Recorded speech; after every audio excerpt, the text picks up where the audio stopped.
The Two Gentlemen of Verona. By William Shakespeare. Characters of the play. Duke of Milan, father to Silvia. Valentine and Proteus, two gentlemen. Antonio, father to Proteus.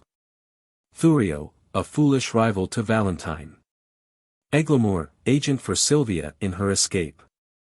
Host, where Julia lodges. Outlaws with Valentine. Speed, a clownish servant to Valentine.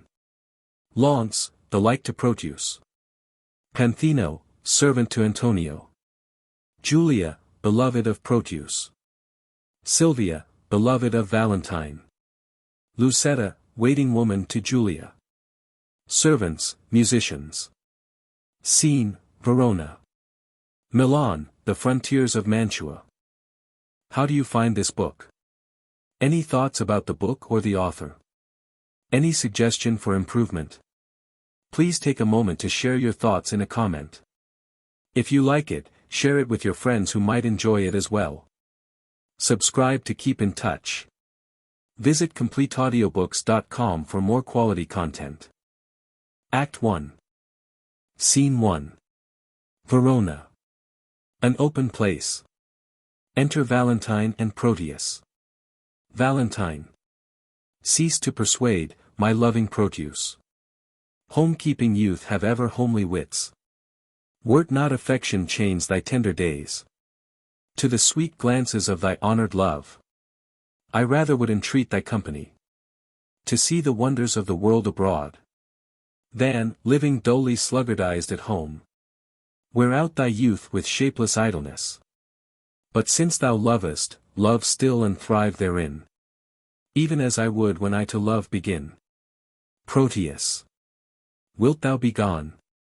Sweet Valentine, adieu. Think on thy Proteus, when thou haply sayest some rare noteworthy object in thy travel. Wish me partaker in thy happiness, when thou dost meet good hap. And in thy danger, if ever danger do environ thee, commend thy grievance to my holy prayers. For I will be thy beadsman, Valentine. Valentine. And on a love book pray for my success. Proteus. Upon some book I love I'll pray for thee. Valentine. That's on some shallow story of deep love. How young Leander crossed the Hellespont. Proteus. That's a deep story of a deeper love. For he was more than over shoes in love. Valentine. 'Tis true. For you are over boots in love. And yet you never swum the Hellespont. Proteus. Over the boots? Nay, give me not the boots. Valentine. No, I will not, for it boots thee not. Proteus. What?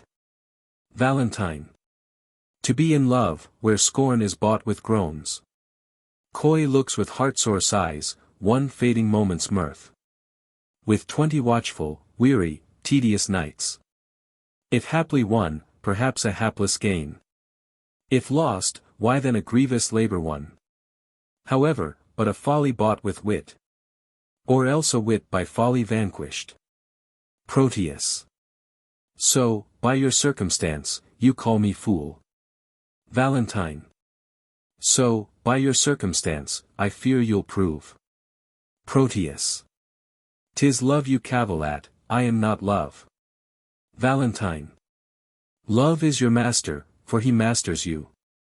And he that is so yoked by a fool, methinks, should not be chronicled for wise. Proteus. Yet writers say, as in the sweetest bud, the eating canker dwells, so eating love inhabits in the finest wits of all. Valentine. And writers say, as the most forward bud is eaten by the canker ere it blow, even so by love the young and tender wit is turned to folly, blasting in the bud, losing his verdure even in the prime, and all the fair effects of future hopes. But wherefore waste I time to counsel thee, that art a votary to fond desire? Once more adieu. My father at the road expects my coming, there to see me shipped. Proteus. And thither will I bring thee, Valentine. Valentine. Sweet Proteus, no. Now let us take our leave. To Milan let me hear from thee by letters. Of thy success in love, and what news else. Bettedeth here in absence of thy friend. And likewise will visit thee with mine. Proteus. All happiness beckhants to thee in Milan. Valentine. As much to you at home. And so, farewell. Exit. Proteus. He after honor hunts, I after love. He leaves his friends to dignify them more. I leave myself, my friends and all, for love. Thou, Julia, thou hast metamorphosed me. Made me neglect my studies, lose my time. War with good counsel, set the world at naught. Made wit with musing weak, heart sick with thought. Enter Speed. Speed. Sir Proteus, save you. Saw you my master? Proteus. But now he parted hence, to embark for Milan. Speed. 20-1 then he is shipped already. And I have played the sheep in losing him. Proteus. Indeed, a sheep doth very often stray. And if the shepherd be a while away. Speed. You conclude that my master is a shepherd, then. And I a sheep? Proteus. I do. Speed. Why then, my horns are his horns, whether I wake or sleep. Proteus. A silly answer and fitting well a sheep. Speed. This proves me still a sheep. Proteus. True, and thy master a shepherd. Speed. Nay, that I can deny by a circumstance. Proteus. It shall go hard but I'll prove it by another. Speed. The shepherd seeks the sheep, and not the sheep the shepherd. But I seek my master, and my master seeks not me, therefore I am no sheep. Proteus. The sheep for fodder follow the shepherd, the shepherd for food follows not the sheep, thou for wages followest thy master.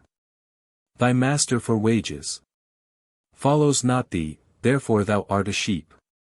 Speed. Such another proof will make me cry, bah. Proteus. But, dost thou hear? Gavest thou my letter to Julia?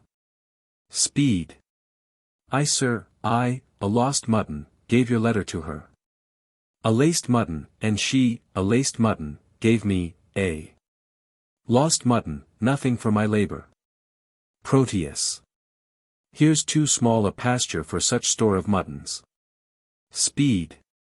If the ground be overcharged, you were best stick her. Proteus. Nay, in that you are astray, 'twere best pound you. Speed. Nay, sir, less than a pound shall serve me for carrying your letter. Proteus. You mistake. I mean the pound a pinfold. Speed. From a pound to a pin. Fold it over and over. 'Tis threefold too little for carrying a letter to your lover. Proteus. But what said she? Speed. First nodding, I. Proteus. Nod I, why, that's naughty. Speed. You mistook, sir, I say, she did nod, and you ask me if she did nod, and I say, I. Proteus. And that set together is naughty. Speed. Now you have taken the pains to set it together. Take it for your pains. Proteus. No, no. You shall have it for bearing the letter. Speed. Well, I perceive I must be fain to bear with you. Proteus. Why, sir, how do you bear with me? Speed. Marry, sir, the letter, very orderly, having nothing but the word naughty for my pains. Proteus. Beshrew me, but you have a quick wit. Speed. And yet it cannot overtake your slow purse. Proteus. Come come, open the matter in brief, what said she? Speed. Open your purse, that the money in the matter may be both at once delivered. Proteus. Well, sir, here is for your pains. What said she? Speed. Truly, sir, I think you'll hardly win her. Proteus. Why, couldst thou perceive so much from her? Speed. Sir, I could perceive nothing at all from her. No. Not so much as a ducat for delivering your letter. And being so hard to me that brought your mind, I fear she'll prove as hard to you in telling your mind. Give her no token but stones, for she's as hard as steel. Proteus. What said she? Nothing. Speed. No, not so much as, take this for thy pains. 2. Testify your bounty, I thank you, you have testerned me, in requital whereof, henceforth carry your letters yourself, and so, sir, I'll commend you to my master. Proteus. Go, go, be gone, to save your ship from wreck, which cannot perish having thee aboard, being destined to a drier death on shore. Exit speed. I must go send some better messenger. I fear my Julia would not deign my lines, receiving them from such a worthless post. Exit. Scene 2. The same. Garden of Julia's house. Enter Julla and Lucetta. Julia. But say, Lucetta, now we are alone. Wouldst thou then counsel me to fall in love? Lucetta. Ay, madam, so you stumbled not unheedfully. Julia. Of all the fair resort of gentlemen, that every day with parle encounter me, in thy opinion which is worthiest love? Lucetta. Please you repeat their names, I'll show my mind, according to my shallow simple skill. Julia. What thinkst thou of the fair Sir Eglamour? Lucetta. As of a knight well spoken, neat and fine. But, were I you, he never should be mine. Julia. What thinkst thou of the rich Mercatio? Lucetta. Well of his wealth, but of himself, so. Julia. What thinkst thou of the gentle Proteus? Lucetta. Lord, Lord! To see what folly reigns in us. Julia. How now? What means this passion at his name? Lucetta. Pardon, dear madam, 'tis a passing shame, that I, unworthy body as I am, should censure thus on lovely gentlemen. Julia. Why not on Proteus, as of all the rest? Lucetta. Then thus, of many good I think him best. Julia. Your reason? Lucetta. I have no other, but a woman's reason. I think him so because I think him so. Julia. And wouldst thou have me cast my love on him? Lucetta. Ay, if you thought your love not cast away. Julia.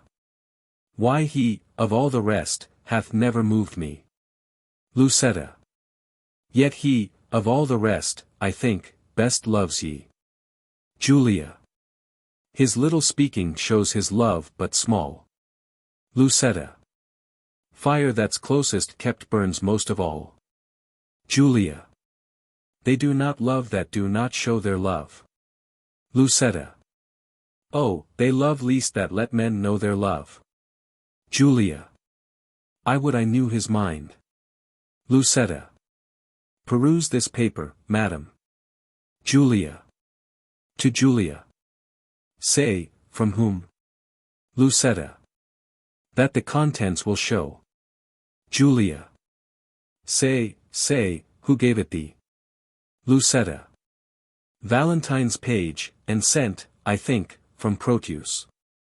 He would have given it you, but I, being in the way, did in your name receive it, pardon the fault I pray. Julia. Now, by my modesty, a goodly broker Dare you presume to harbor wanton lines? To whisper and conspire against my youth? Now, trust me, 'tis an office of great worth. And you an officer fit for the place. Or else return no more into my sight. Lucetta. To plead for love deserves more fee than hate. Julia. Will ye be gone? Lucetta. That you may ruminate. Exit. Julia. And yet I would I had o'erlooked the letter. It were a shame to call her back again. And pray her to a fault for which I chid her. What a fool is she, that knows I am a maid.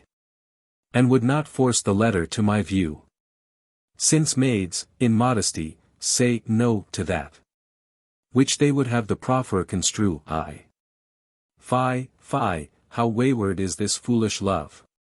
That, like a testy babe, will scratch the nurse. And presently all humbled kiss the rod. How churlishly I chid Lucetta hence. When willingly I would have had her here. How angrily I taught my brow to frown. When inward joy enforced my heart to smile. My penance is to call Lucetta back. And ask remission for my folly past. What ho! Lucetta. Re-enter Lucetta. Lucetta. What would your ladyship? Julia. Is near dinner time? Lucetta. I would it were. That you might kill your stomach on your meat. And not upon your maid. Julia. What is that you took up so gingerly? Lucetta. Nothing. Julia. Why didst thou stoop, then? Lucetta. To take a paper up that I let fall. Julia. And is that paper nothing? Lucetta. Nothing concerning me. Julia. Then let it lie for those that it concerns. Lucetta. Madam, it will not lie where it concerns. Unless it have a false interpreter. Julia. Some love of yours hath writ to you in rhyme. Lucetta. That I might sing it, madam, to a tune. Give me a note, your ladyship can set. Julia. As little by such toys as may be possible. Best sing it to the tune of Light O Love. Lucetta. It is too heavy for so light a tune. Julia. Heavy. Belike it hath some burden then. Lucetta. Ay, and melodious were it, would you sing it? Julia. And why not you? Lucetta. I cannot reach so high. Julia. Let's see your song. How now, minion? Lucetta. Keep tune there still, so you will sing it out. And yet methinks I do not like this tune. Julia. You do not. Lucetta. No, madam. It is too sharp. Julia. You, minion, are too saucy. Lucetta. Nay, now you are too flat. And mar the concord with too harsh a descant. There wanteth but a mean to fill your song. Julia. The mean is drowned with your unruly bass. Lucetta. Indeed, I bid the bass for Proteus. Julia. This babble shall not henceforth trouble me. Here is a coil with protestation. Tears the letter. Go get you gone, and let the papers lie. You would be fingering them, to anger me. Lucetta. She makes it strange, but she would be best pleased. To be so angered with another letter. Exit. Julia. Nay, would I were so angered with the same. O hateful hands, to tear such loving words. Injurious wasps, to feed on such sweet honey. And kill the bees that yield it with your stings. I'll kiss each several paper for amends. Look, here is writ, kind Julia. Unkind Julia. As in revenge of thy ingratitude. I throw thy name against the bruising stones. Trampling contemptuously on thy disdain. And here is writ, love-wounded Proteus. Poor wounded name. My bosom as a bed. shall lodge thee till thy wound be thoroughly healed. And thus I search it with a sovereign kiss. But twice or thrice was Proteus written down. Be calm, good wind, blow not a word away. Till I have found each letter in the letter. Except mine own name, that some whirlwind bear. Unto a ragged fearful hanging rock. And throw it thence into the raging sea. Lo, here in one line is his name twice writ. Poor forlorn Proteus, passionate Proteus. To the sweet Julia that I'll tear away. And yet I will not, sith so prettily. He couples it to his complaining names. Thus will I fold them one on another. Now kiss, embrace, contend, do what you will. Re-enter Lucetta. Lucetta. Madam. Dinner is ready, and your father stays. Julia. Well, let us go. Lucetta. What, shall these papers lie like telltales here? Julia. If you respect them, best to take them up. Lucetta. Nay, I was taken up for laying them down. Yet here they shall not lie, for catching cold. Julia. I see you have a month's mind to them. Lucetta. Ay, madam, you may say what sights you see. I see things too, although you judge I wink. Julia. Come, come, wilt please you go? Exeunt. Scene 3. The same. Antonio's house. Enter Antonio and Panthino. Antonio. Tell me, Panthino, what sad talk was that? Wherewith my brother held you in the cloister? Panthino. 'Twas of his nephew Proteus, your son. Antonio. Why, what of him? Panthino. He wondered that your lordship would suffer him to spend his youth at home, while other men, of slender reputation, put forth their sons to seek preferment out. Some to the wars, to try their fortune there. Some to discover islands far away. Some to the studious universities. For any or for all these exercises. He said that Proteus your son was meet. And did request me to importune you. To let him spend his time no more at home. Which would be great impeachment to his age. In having known no travel in his youth. Antonio. Nor needst thou much importune me to that. Whereon this month I have been hammering. I have considered well his loss of time. And how he cannot be a perfect man. Not being tried and tutored in the world. Experience is by industry achieved. And perfected by the swift course of time. Then tell me, whither were I best to send him? Panthino. I think your lordship is not ignorant. How his companion, youthful Valentine, attends the emperor in his royal court. Antonio. I know it well. Panthino. 'Twere good, I think, your lordship sent him thither. There shall he practice tilts and tournaments. Hear sweet discourse, converse with noblemen. And be in eye of every exercise. Worthy his youth and nobleness of birth. Antonio. I like thy counsel, well hast thou advised. And that thou mayst perceive how well I like it. The execution of it shall make known. Even with the speediest expedition. I will dispatch him to the emperor's court. Panthino. Tomorrow, may it please you, Don Alfonso. With other gentlemen of good esteem. Are journeying to salute the emperor. And to commend their service to his will. Antonio. Good company, with them shall Proteus go. And, in good time. Now will we break with him. Enter Proteus. Proteus. Sweet love. Sweet lines. Sweet life. Here is her hand, the agent of her heart. Here is her oath for love, her honor's pawn. Oh, that our fathers would applaud our loves. To seal our happiness with their consents. O heavenly Julia. Antonio. How now? What letter are you reading there? Proteus.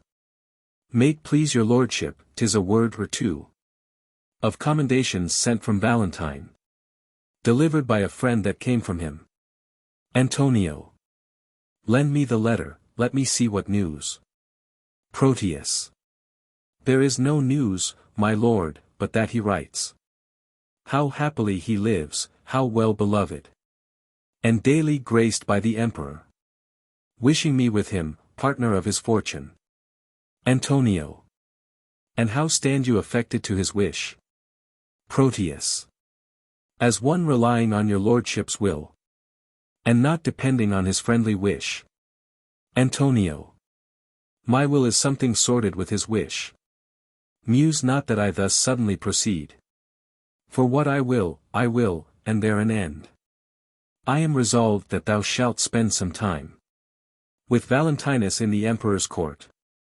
What maintenance he from his friends receives, like exhibition thou shalt have from me. Tomorrow be in readiness to go. Excuse it not, for I am peremptory. Proteus. My lord, I cannot be so soon provided. Please you, deliberate a day or two. Antonio. Look, what thou want'st shall be sent after thee. No more of stay. Tomorrow thou must go. Come on, Panthino, you shall be employed to hasten on his expedition. Exeunt Antonio and Panthino. Proteus. Thus have I shunned the fire for fear of burning, and drenched me in the sea, where I am drowned. I feared to show my father Julia's letter, lest he should take exceptions to my love. And with the vantage of mine own excuse, hath he accepted most against my love. Oh, how this spring of love resembleth the uncertain glory of an April day, which now shows all the beauty of the sun, and by a cloud takes all away. Re-enter Panthino. Panthino. Sir Proteus, your father calls for you. He is in haste. Therefore, I pray you to go. Proteus. Why, this it is, my heart accords thereto. And yet 1,000 times it answers, no. Exeunt. Act 2. Scene 1. Milan. The Duke's Palace. Enter Valentine and Speed. Speed. Sir, your glove. Valentine. Not mine, my gloves are on. Speed. Why, then, this may be yours, for this is but one. Valentine. Ha! Let me see, give it me, it's mine. Sweet ornament that decks a thing divine. Ah, Silvia, Silvia. Speed. Madam Silvia. Madam Silvia. Valentine. How now, sirrah? Speed. She is not within hearing, sir. Valentine. Why, sir, who bade you call her? Speed.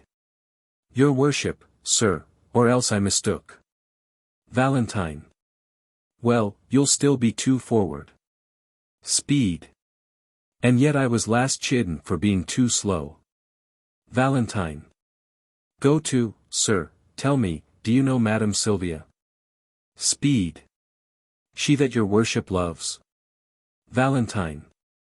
Why, how know you that I am in love? Speed.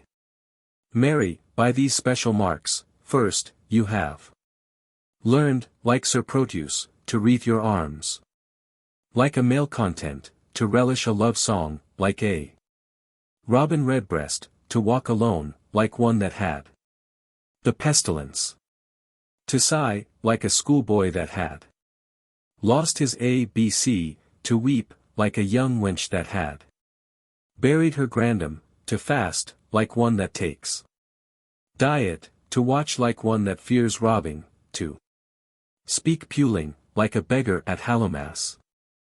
You were wont, when you laughed, to crow like a cock, when you walked, to walk like one of the lions, when you fasted, it was presently after dinner. When you looked sadly, it was for want of money, and now you are metamorphosed with a mistress, that, when I look on you, I can hardly think you my master. Valentine. Are all these things perceived in me? Speed. They are all perceived without ye. Valentine. Without me? They cannot. Speed. Without you? Nay, that's certain, for, without you, we're so simple, none else would, but you are so. Without these follies, that these follies are within you and shine through you like the water in an urinal.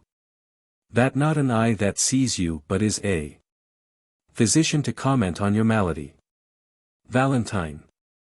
But tell me, dost thou know my lady Silvia? Speed. She that you gaze on so as she sits at supper. Valentine. Hast thou observed that? Even she, I mean. Speed. Why, sir, I know her not. Valentine. Dost thou know her by my gazing on her, and yet knowest her not? Speed.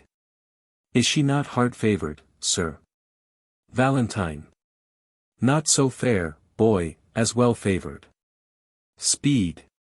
Sir, I know that well enough. Valentine.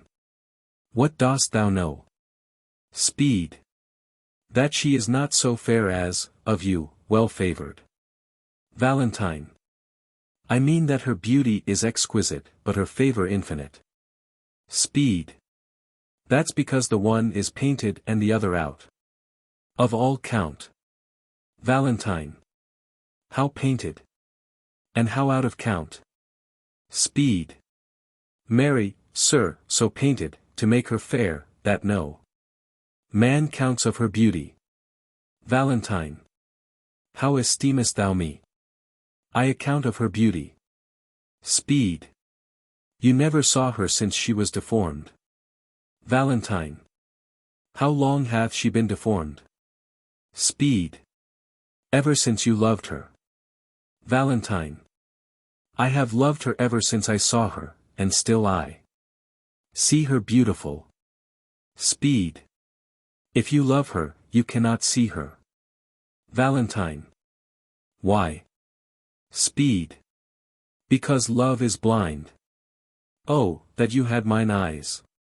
Or your own eyes had the lights they were wont to have when you chid at Sir Proteus for going ungartered. Valentine. What should I see then? Speed. Your own present folly and her passing deformity. For he, being in love, could not see to garter his hose, and you, being in love, cannot see to put on your hose. Valentine. Belike, boy, then, you are in love. For last morning you could not see to wipe my shoes. Speed. True, sir, I was in love with my bed, I thank you.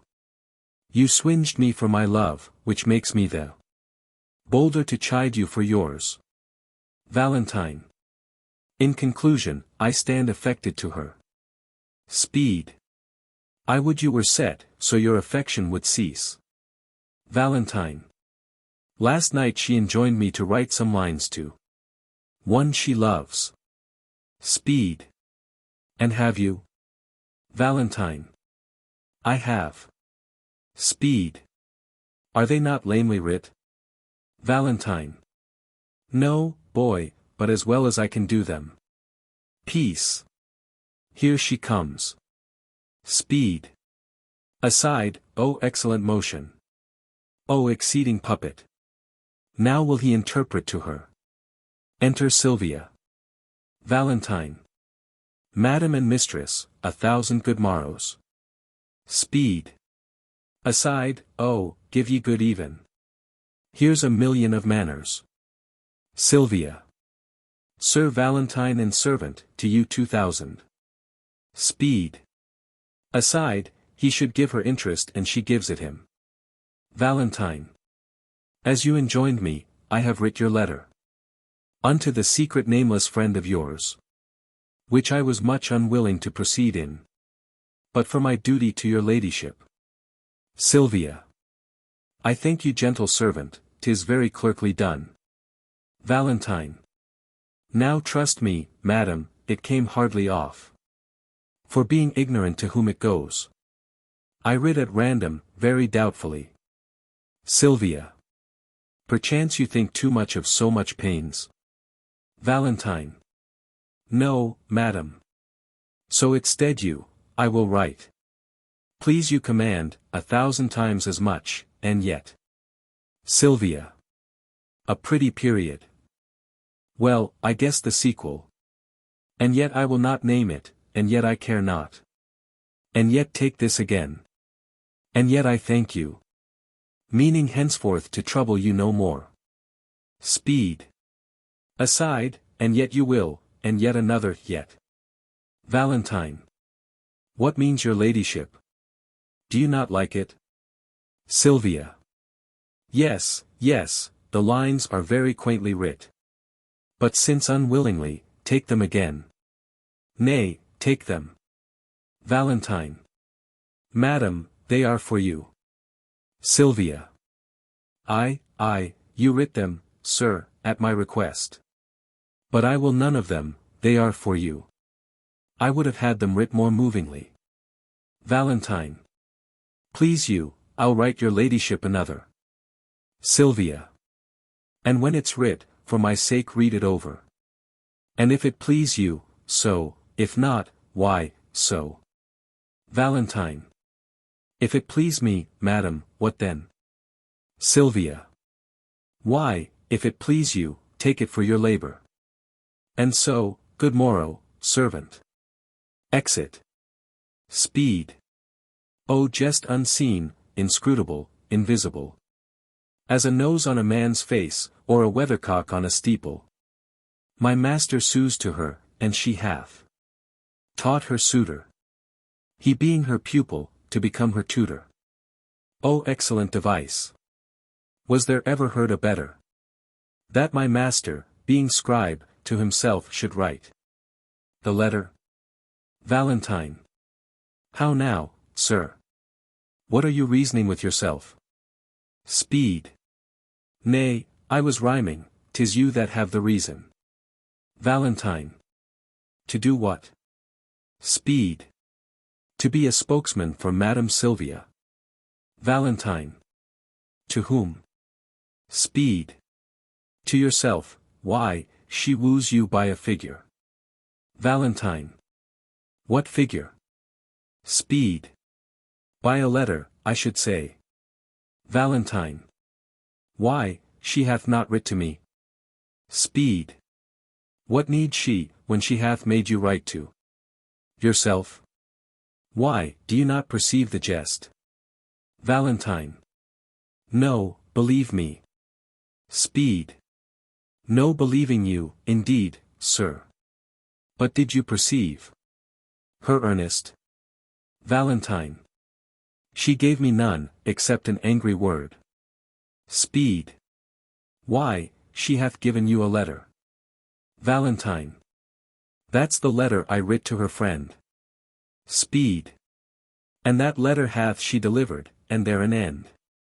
Valentine. I would it were no worse.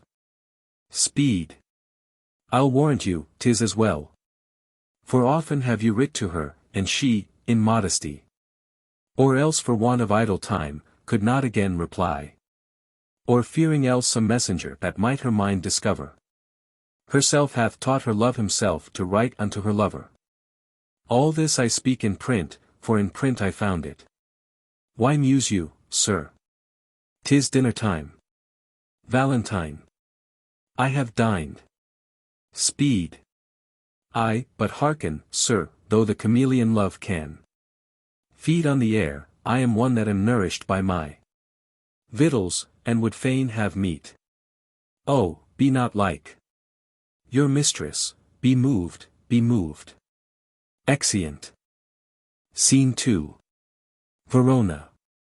Julia's house. Enter Proteus and Julia. Proteus. Have patience, gentle Julia. Julia. I must, where is no remedy. Proteus. When possibly I can, I will return. Julia. If you turn not, you will return the sooner. Keep this remembrance for thy Julia's sake. Giving a ring. Proteus. Why then, we'll make exchange, here, take you this. Julia. And seal the bargain with a holy kiss. Proteus. Here is my hand for my true constancy. And when that hour o'erslips me in the day, wherein I sigh not, Julia, for thy sake, the next ensuing hour some foul mischance torment me for my love's forgetfulness. My father stays my coming, answer not. The tide is now, nay, not thy tide of tears. That tide will stay me longer than I should. Julia, farewell. Exit Julia. What, gone without a word? So true love should do, it cannot speak. For truth hath better deeds than words to grace it. Enter Panthino. Panthino. Sir Proteus, you are stayed for. Proteus. Go, I come, I come. Alas!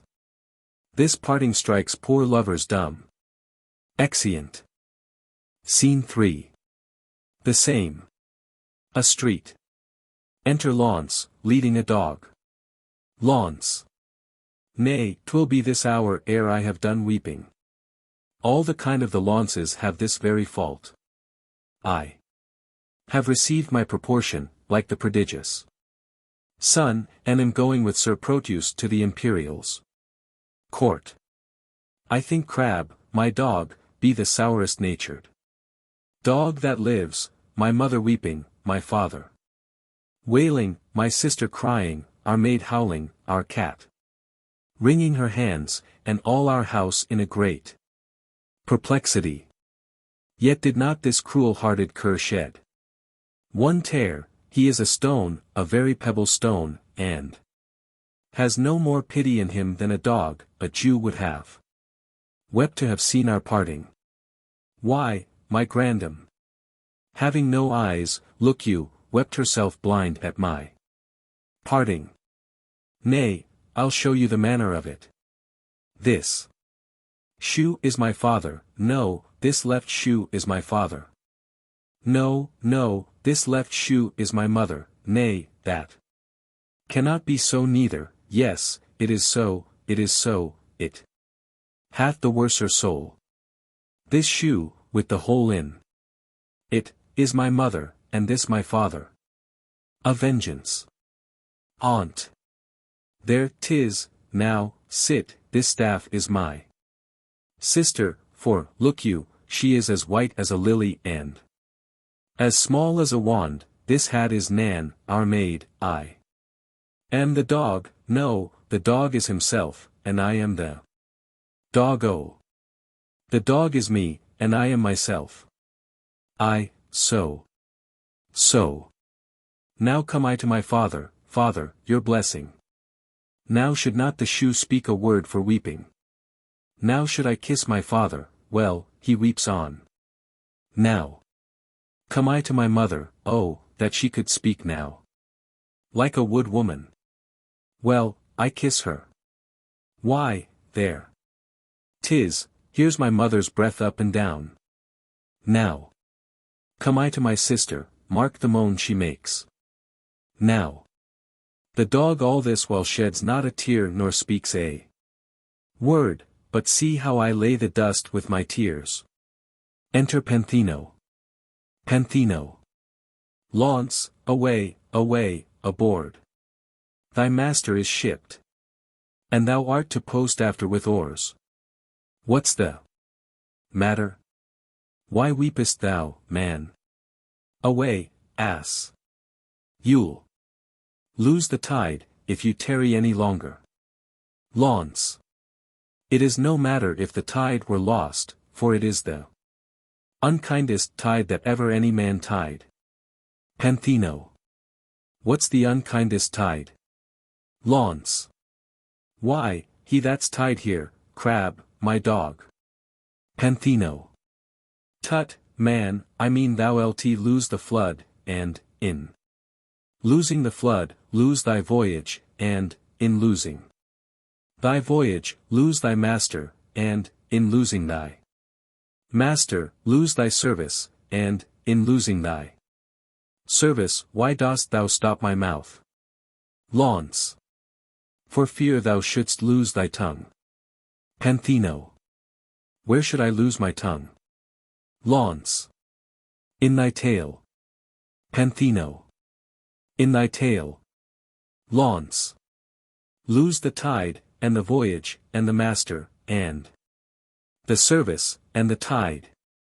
Why, man, if the river were dry, I am able to fill it with my tears, if the wind were down, I could drive the boat with my sighs.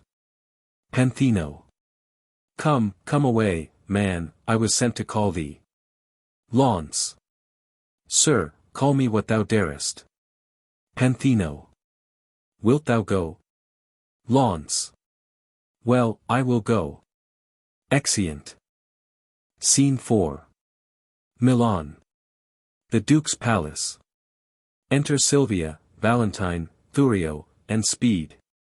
Silvia. Servant. Valentine.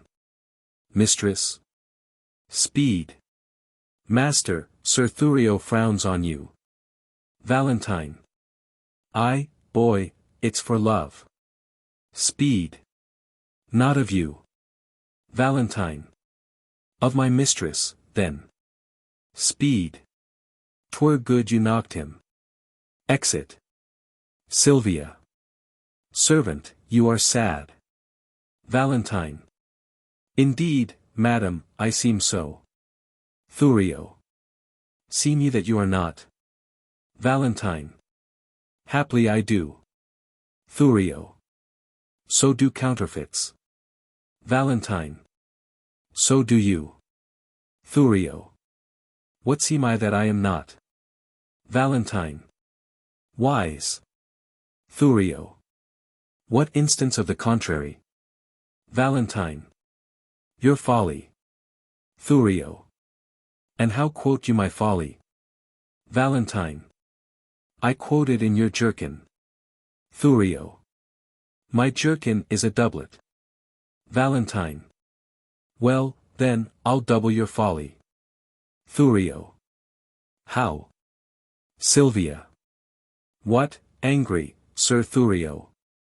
Do you change color? Valentine. Give him leave, madam, he is a kind of chameleon. Thurio. That hath more mind to feed on your blood than live in your air. Valentine. You have said, sir. Thurio. I, sir, and done too, for this time. Valentine. I know it well, sir, you always end ere you begin. Silvia. A fine volley of words, gentlemen, and quickly shot off. Valentine. 'Tis indeed, madam, we thank the giver. Silvia. Who is that, servant? Valentine. Yourself, sweet lady, for you gave the fire. Sir. Thurio borrows his wit from your ladyship's looks. And spends what he borrows kindly in your company. Thurio. Sir, if you spend word for word with me, I shall make your wit bankrupt. Valentine. I know it well, sir. You have an exchequer of words. And, I think, no other treasure to give your followers, for it appears by their bare liveries that they live by your bare words. Silvia. No more, gentlemen, no more, here comes my father. Enter Duke. Duke. Now, daughter Silvia, you are hard beset. Sir Valentine, your father's in good health. What say you to a letter from your friends? Of much good news? Valentine. My lord, I will be thankful to any happy messenger from thence. Duke. Know ye Don Antonio, your countryman? Valentine. I, my good lord, I know the gentleman to be of worth and worthy estimation, and not without desert so well reputed. Duke. Hath he not a son? Valentine. I, my good lord. A son that well deserves the honor and regard of such a father. Duke. You know him well. Valentine. I know him as myself. For from our infancy we have conversed and spent our hours together. And though myself have been an idle truant, omitting the sweet benefit of time, to clothe mine age with angel-like perfection, yet hath Sir Proteus, for that's his name, made use and fair advantage of his days. His years but young, but his experience old. His head unmellowed, but his judgment ripe. And, in a word, for far behind his worth comes all the praises that I now bestow. He is complete in feature and in mind, with all good grace to grace a gentleman. Duke. Beshrew me, sir, but if he make this good, he is as worthy for an empress' love as meet to be an emperor's counselor. Well, sir, this gentleman is come to me with commendation from great potentates, and here he means to spend his time a while. I think 'tis no unwelcome news to you. Valentine. Should I have wished a thing, it had been he. Duke. Welcome him then according to his worth. Silvia, I speak to you, and you, Sir Thurio. For Valentine, I need not cite him to it. I will send him hither to you presently. Exit. Valentine. This is the gentleman I told your ladyship had come along with me, but that his mistress did hold his eyes locked in her crystal looks. Silvia. Belike that now she hath enfranchised them upon some other pawn for fealty. Valentine. Nay, sure, I think she holds them prisoners still. Silvia. Nay, then he should be blind, and, being blind, how could he see his way to seek out you? Valentine. Why, lady, love hath 20 pair of eyes. Thurio. They say that love hath not an eye at all. Valentine. To see such lovers, Thurio, as yourself, upon a homely object love can wink. Silvia. Have done, have done. Here comes the gentleman. Exit Thurio. Enter Proteus. Valentine. Welcome, dear Proteus. Mistress, I beseech you, confirm his welcome with some special favor. Silvia. His worth is warrant for his welcome hither. If this be he you oft have wished to hear from. Valentine. Mistress, it is, sweet lady, entertain him. To be my fellow servant to your ladyship. Silvia. Too low a mistress for so high a servant. Proteus. Not so, sweet lady, but too mean a servant to have a look of such a worthy mistress. Valentine. Leave off discourse of disability. Sweet lady, entertain him for your servant. Proteus. My duty will I boast of, nothing else. Silvia. And duty never yet did want his meed. Servant, you are welcome to a worthless mistress. Proteus. I'll die on him that says so but yourself. Silvia. That you are welcome. Proteus. That you are worthless. Re-enter Thurio.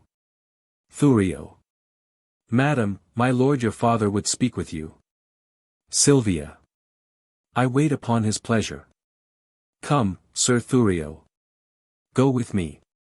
Once more, new servant, welcome. I'll leave you to confer of home affairs. When you have done, we look to hear from you. Proteus. We'll both attend upon your ladyship. Exeunt Silvia and Thurio. Valentine. Now, tell me, how do all from whence you came? Proteus. Your friends are well and have them much commended. Valentine. And how do yours? Proteus. I left them all in health. Valentine. How does your lady? And how thrives your love? Proteus.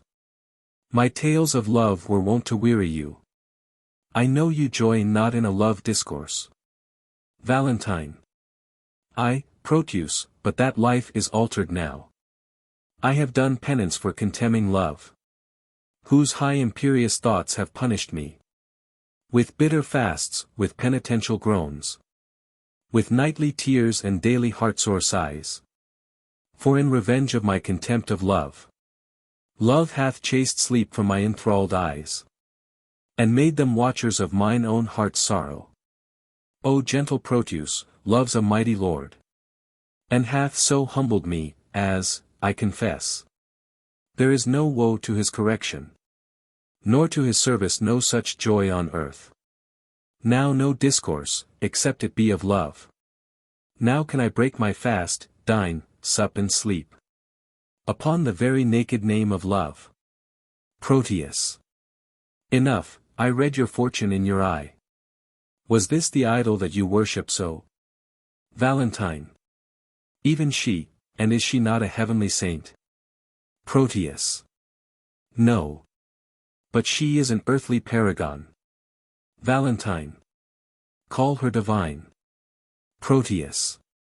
I will not flatter her. Valentine. Oh, flatter me, for love delights in praises.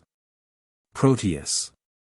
When I was sick, you gave me bitter pills, and I must minister the like to you. Valentine. Then speak the truth by her, if not divine. Yet let her be a principality, sovereign to all the creatures on the earth. Proteus. Accept my mistress. Valentine. Sweet, accept not any. Except thou wilt accept against my love. Proteus. Have I not reason to prefer mine own? Valentine. And I will help thee to prefer her too. She shall be dignified with this high honor, to bear my lady's train, lest the base earth should from her vesture chance to steal a kiss. And, of so great a favor growing proud, disdain to root the summer-swelling flower, and make rough winter everlastingly. Proteus. Why, Valentine, what braggartism is this? Valentine. Pardon me, Proteus, all I can is nothing to her whose worth makes other worthies nothing. She is alone. Proteus. Then let her alone. Valentine. Not for the world, why, man, she is mine own. And I as rich in having such a jewel as 20 seas, if all their sand were pearl, the water nectar and the rocks pure gold. Forgive me that I do not dream on thee, because thou seest me dote upon my love, my foolish rival, that her father likes, only for his possessions are so huge, is gone with her along, and I must after. For love, thou know'st, is full of jealousy. Proteus. But she loves you. Valentine. Ay, and we are betrothed, nay, more, our marriage hour. With all the cunning manner of our flight, determined of how I must climb her window. The ladder made of cords, and all the means plotted and agreed on for my happiness. Good Proteus, go with me to my chamber, in these affairs to aid me with thy counsel. Proteus. Go on before. I shall inquire you forth. I must unto the road, to disembark some necessaries that I needs must use. And then I'll presently attend you. Valentine. Will you make haste? Proteus. I will. Exit Valentine. Even as one heat another heat expels, or as one nail by strength drives out another, so the remembrance of my former love is by a newer object quite forgotten. Is it mine, or Valentine's praise? Her true perfection, or my false transgression? That makes me reasonless to reason thus. She is fair, and so is Julia that I love.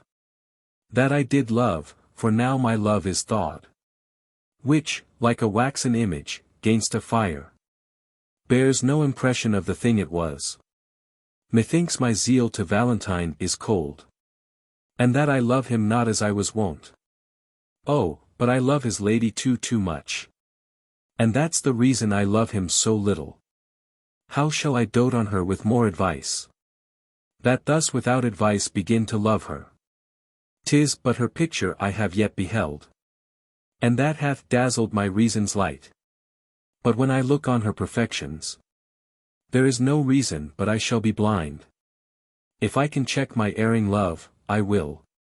If not, to compass her I'll use my skill. Exit. Scene 5. The same. A street. Enter Speed and Launce severally. Speed. Launce. By mine honesty, welcome to Milan. Launce. Forswear not thyself, sweet youth, for I am not. Welcome. I reckon this always, that a man is never undone till he be hanged, nor never welcome to a place till some certain shot be paid and the hostess say, welcome. Speed. Come on, you madcap, I'll to the alehouse with you. Presently. Where, for one shot of 5 pence, thou shalt have 5,000 welcomes. But, sirrah, how did thy master part with Madam Julia? Launce. Marry, after they closed in earnest, they parted very fairly in jest. Speed. But shall she marry him? Launce. No. Speed. How then? Shall he marry her? Launce. No, neither. Speed. What, are they broken? Launce. No, they are both as whole as a fish. Speed. Why, then, how stands the matter with them? Launce. Marry, thus, when it stands well with him, it stands well with her. Speed. What an ass art thou! I understand thee not. Launce. What a block art thou, that thou canst not. My staff understands me. Speed. What thou sayest. Launce.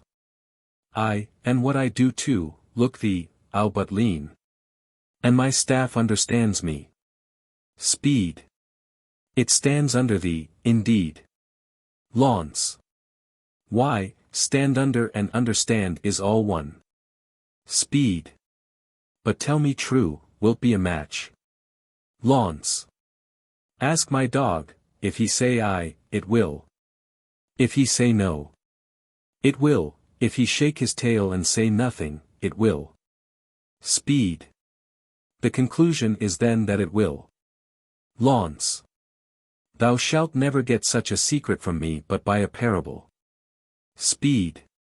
'Tis well that I get it so. But, Launce, how sayest thou, that my master is become a notable lover? Launce. I never knew him otherwise. Speed. Then how? Launce. A notable lover, as thou reportest him to be. Speed. Why, thou whoreson ass, thou mistakest me. Launce. Why, fool, I meant not thee, I meant thy master. Speed. I tell thee, my master is become a hot lover. Launce. Why, I tell thee, I care not though he burn himself. In love. If thou wilt, go with me to the alehouse. If not, thou art an Hebrew, a Jew, and not worth the name of a Christian. Speed. Why? Launce. Because thou hast not so much charity in thee as to go to the ale with a Christian. Wilt thou go? Speed. At thy service. Exeunt. Scene 6. The same. The Duke's palace. Enter Proteus. Proteus. To leave my Julia, shall I be forsworn? To love fair Silvia, shall I be forsworn? To wrong my friend, I shall be much forsworn. And even that power which gave me first my oath provokes me to this threefold perjury. Love bade me swear and love bids me forswear. O sweet suggesting love, if thou hast sinned, teach me, thy tempted subject, to excuse it. At first I did adore a twinkling star, but now I worship a celestial sun. Unheedful vows may heedfully be broken, and he wants wit that wants resolved will, to learn his wit to exchange the bad for better. Fie, fie, unreverend tongue, to call her bad, whose sovereignty so oft thou hast preferred, with 20,000 soul-confirming oaths. I cannot leave to love, and yet I do. But there I leave to love where I should love. Julia I lose and Valentine I lose. If I keep them, I needs must lose myself. If I lose them, thus find I by their loss. For Valentine myself, for Julia Silvia, I to myself am dearer than a friend. For love is still most precious in itself. And Silvia witness heaven, that made her fair, shows Julia but a swarthy Ethiop. I will forget that Julia is alive, remembering that my love to her is dead. And Valentine I'll hold an enemy, aiming at Silvia as a sweeter friend. I cannot now prove constant to myself, without some treachery used to Valentine. This night he meaneth with a corded ladder, to climb celestial Silvia's chamber window. Myself in counsel, his competitor.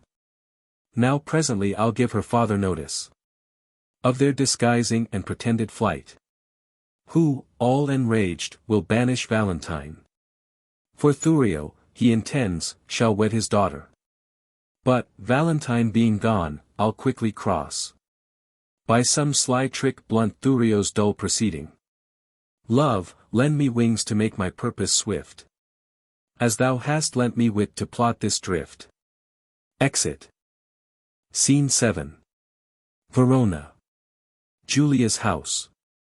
Enter Julia and Lucetta. Julia. Counsel, Lucetta, gentle girl, assist me.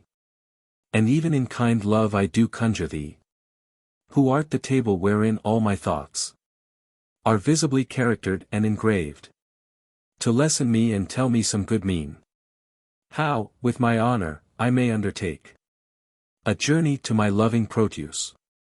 Lucetta. Alas, the way is wearisome and long. Julia. A true devoted pilgrim is not weary to measure kingdoms with his feeble steps. Much less shall she that hath love's wings to fly. And when the flight is made to one so dear, of such divine perfection, as Sir Proteus. Lucetta. Better forbear till Proteus make return. Julia. Oh, know'st thou not his looks are my soul's food? Pity the dearth that I have pined in, by longing for that food so long a time. Didst thou but know the inly touch of love, thou wouldst as soon go kindle fire with snow, as seek to quench the fire of love with words. Lucetta. I do not seek to quench your love's hot fire, but qualify the fire's extreme rage, lest it should burn above the bounds of reason. Julia. The more thou dam'st it up, the more it burns. The current that with gentle murmur glides, thou know'st, being stopped, impatiently doth rage. But when his fair course is not hindered, he makes sweet music with the enameled stones, giving a gentle kiss to every sedge. He overtaketh in his pilgrimage, and so by many winding nooks he strays, with willing sport to the wild ocean. Then let me go and hinder not my course. I'll be as patient as a gentle stream, and make a pastime of each weary step, till the last step have brought me to my love. And there I'll rest, as after much turmoil a blessed soul doth in Elysium. Lucetta. But in what habit will you go along? Julia. Not like a woman, for I would prevent the loose encounters of lascivious men. Gentle Lucetta, fit me with such weeds as may beseem some well-reputed page. Lucetta. Why, then, your ladyship must cut your hair. Julia. No, girl, I'll knit it up in silken strings.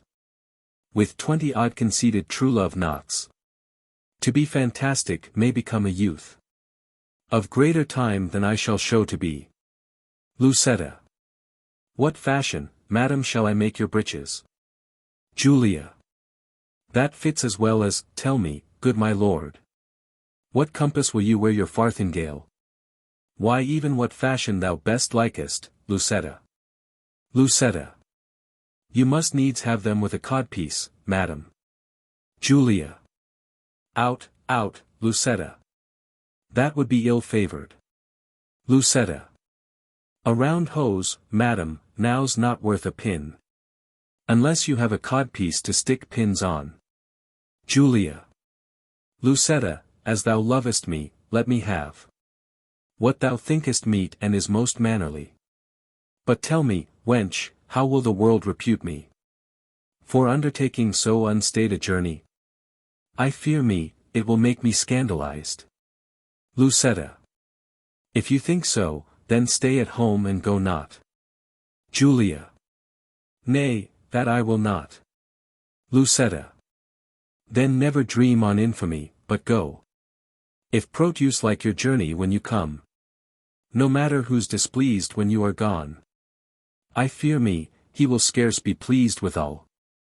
Julia. That is the least, Lucetta, of my fear. 1,000 oaths, an ocean of his tears. And instances of infinite of love. Warrant me welcome to my Proteus. Lucetta. All these are servants to deceitful men. Julia. Base men, that use them to so base effect. But truer stars did govern Proteus' birth.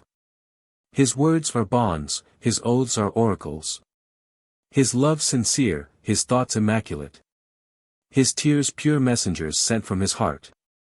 His heart as far from fraud as heaven from earth. Lucetta. Pray heaven he prove so, when you come to him. Julia. Now, as thou lovest me, do him not that wrong. To bear a hard opinion of his truth. Only deserve my love by loving him. And presently go with me to my chamber. To take a note of what I stand in need of. To furnish me upon my longing journey. All that is mine I leave at thy dispose. My goods, my lands, my reputation. Only, in lieu thereof, dispatch me hence. Come, answer not, but to it presently. I am impatient of my tarriance. Exeunt. Act 3. Scene 1. Milan. The Duke's Palace. Enter Duke, Thurio, and Proteus. Duke. Sir Thurio, give us leave, I pray, a while. We have some secrets to confer about. Exit Thurio. Now, tell me, Proteus, what's your will with me? Proteus. My gracious lord, that which I would discover. The law of friendship bids me to conceal.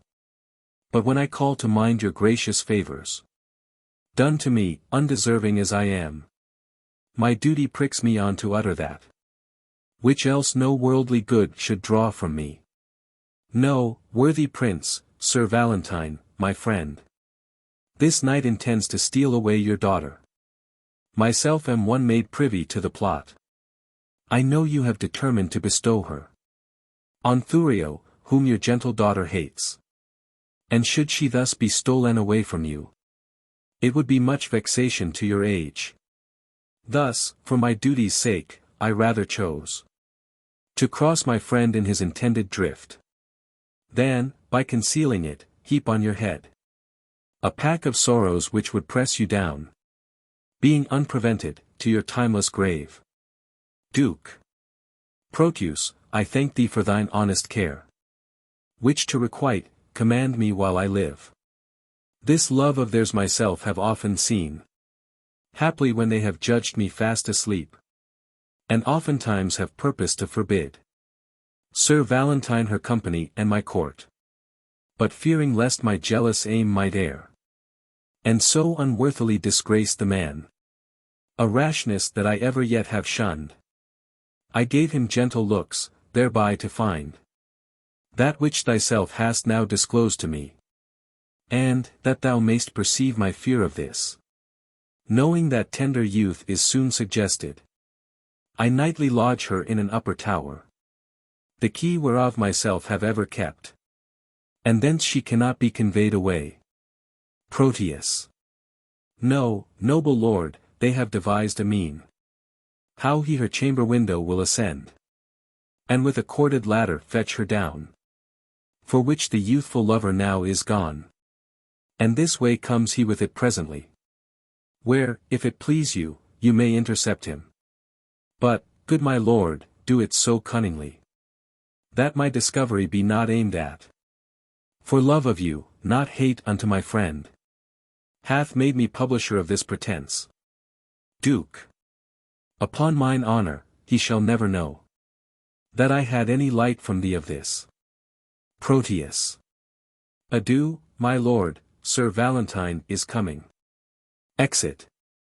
Enter Valentine. Duke. Sir Valentine, whither away so fast? Valentine.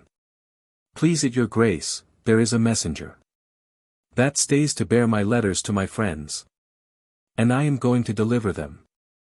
Duke. Be they of much import? Valentine. The tenor of them doth but signify my health and happy being at your court. Duke. Nay then, no matter, stay with me a while.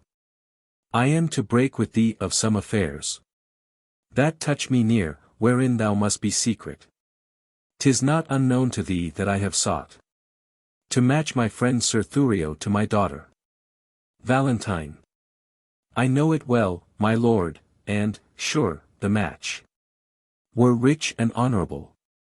Besides, the gentleman is full of virtue, bounty, worth and qualities beseeming such a wife as your fair daughter. Cannot your grace win her to fancy him? Duke. No, trust me. She is peevish, sullen, froward, proud, disobedient, stubborn, lacking duty. Neither regarding that she is my child, nor fearing me as if I were her father. And, may I say to thee, this pride of hers, upon advice, hath drawn my love from her. And, where I thought the remnant of mine age should have been cherished by her childlike duty, I now am full resolved to take a wife, and turn her out to who will take her in. Then let her beauty be her wedding dower. For me and my possessions she esteems not. Valentine. What would your grace have me to do in this? Duke. There is a lady in Verona here, whom I affect. But she is nice and coy, and not esteems my aged eloquence. Now therefore would I have thee to my tutor. For long agone I have forgot to court. Besides, the fashion of the time is changed. How and which way I may bestow myself to be regarded in her sun-bright eye. Valentine. Win her with gifts, if she respect not words. Dumb jewels often in their silent kind more than quick words do move a woman's mind. Duke. But she did scorn a present that I sent her. Valentine. A woman sometimes scorns what best contents her. Send her another, never give her o'er. For scorn at first makes after love the more. If she do frown, 'tis not in hate of you, but rather to beget more love in you. If she do chide, 'tis not to have you gone. For why, the fools are mad, if left alone. Take no repulse, whatever she doth say. For, get you gone, she doth not mean away. Flatter and praise, commend, extol their graces. Though ne'er so black, say they have angels' faces. That man that hath a tongue, I say, is no man, if with his tongue he cannot win a woman. Duke. But she I mean is promised by her friends unto a youthful gentleman of worth, and kept severely from resort of men, that no man hath access by day to her. Valentine. Why, then, I would resort to her by night. Duke. Ay, but the doors be locked and keys kept safe, that no man hath recourse to her by night. Valentine. What lets but one may enter at her window? Duke. Her chamber is a loft, far from the ground, and built so shelving that one cannot climb it, without apparent hazard of his life. Valentine. Why then, a ladder quaintly made of cords, to cast up, with a pair of anchoring hooks, would serve to scale another hero's tower. So bold Leander would adventure it. Duke. Now, as thou art a gentleman of blood, advise me where I may have such a ladder. Valentine. When would you use it? Pray, sir, tell me that. Duke. This very night, for love is like a child, that longs for everything that he can come by. Valentine. By 7 o'clock I'll get you such a ladder. Duke. But, hark thee, I will go to her alone. How shall I best convey the ladder thither? Valentine. It will be light, my lord, that you may bear it under a cloak that is of any length. Duke. A cloak as long as thine will serve the turn. Valentine. Ay, my good lord. Duke. Then let me see thy cloak.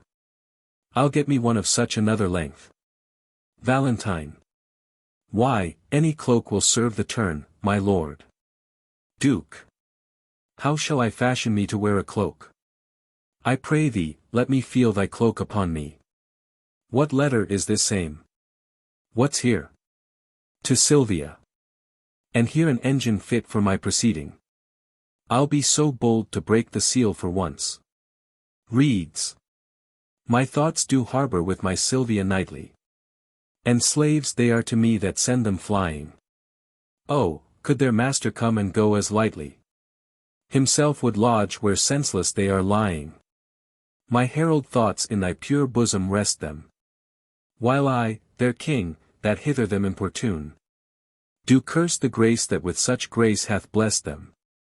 Because myself do want my servants' fortune, I curse myself, for they are sent by me, that they should harbour where their lord would be. What's here? Silvia, this night I will enfranchise thee. 'Tis so, and here's the ladder for the purpose. Why, Phaeton, for thou art Merip's son, wilt thou aspire to guide the heavenly car, and with thy daring folly burn the world? Wilt thou reach stars, because they shine on thee?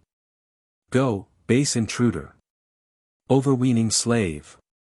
Bestow thy fawning smiles on equal mates, and think my patience, more than thy desert, is privilege for thy departure hence.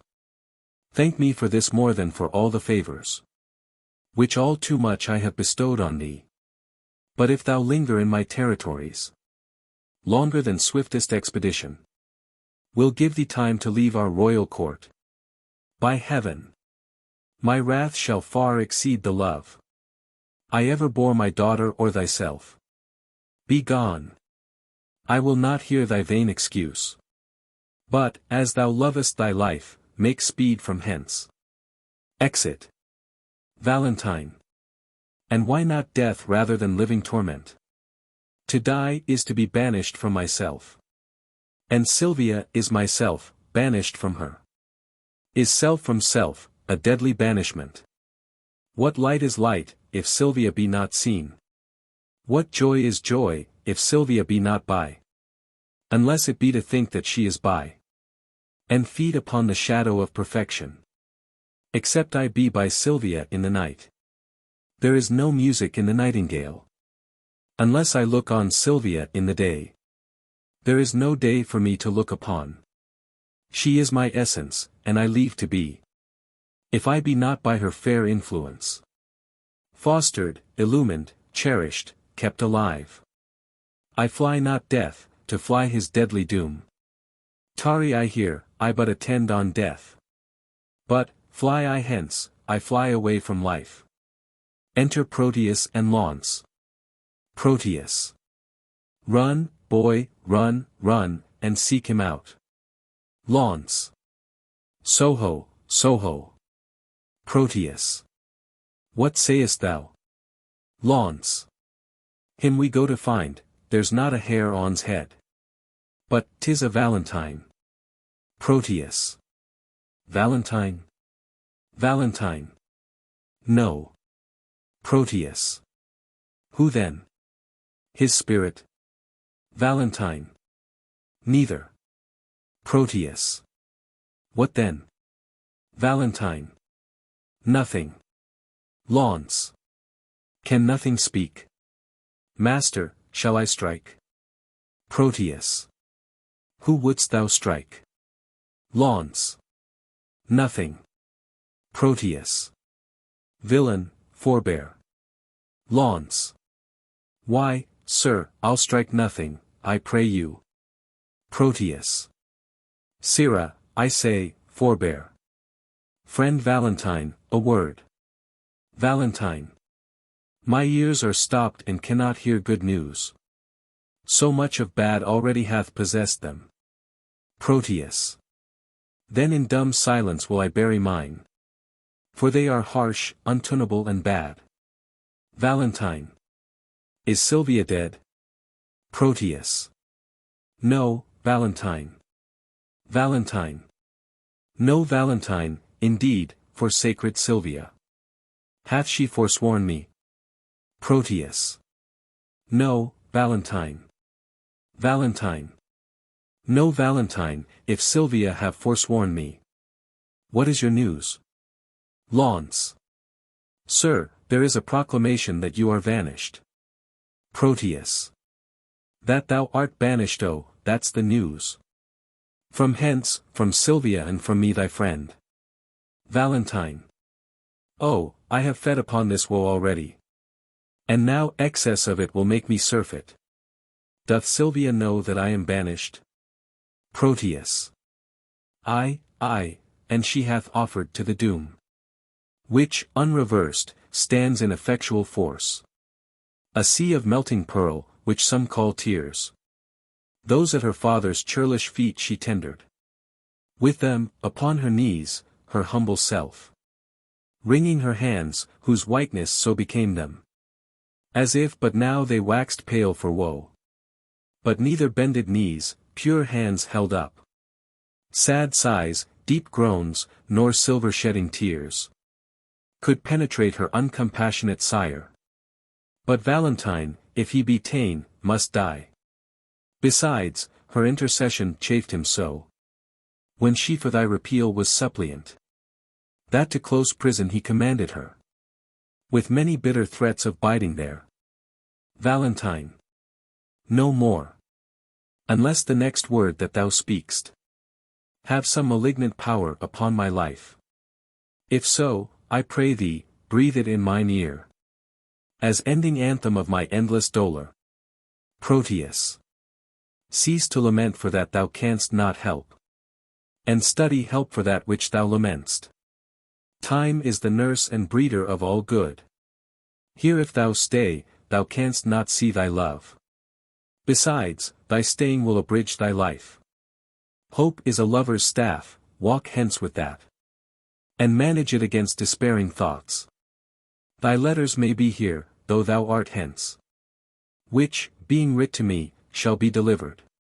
Even in the milk-white bosom of thy love. The time now serves not to expostulate. Come, I'll convey thee through the city gate. And, ere I part with thee, confer at large. Of all that may concern thy love affairs. As thou lovest Silvia, though not for thyself. Regard thy danger, and along with me. Valentine. I pray thee, Launce, and if thou sayest my boy. Bid him make haste and meet me at the north gate. Proteus.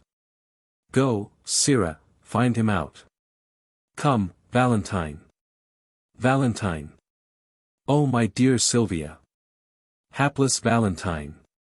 Exeunt Valentine and Proteus. Launce.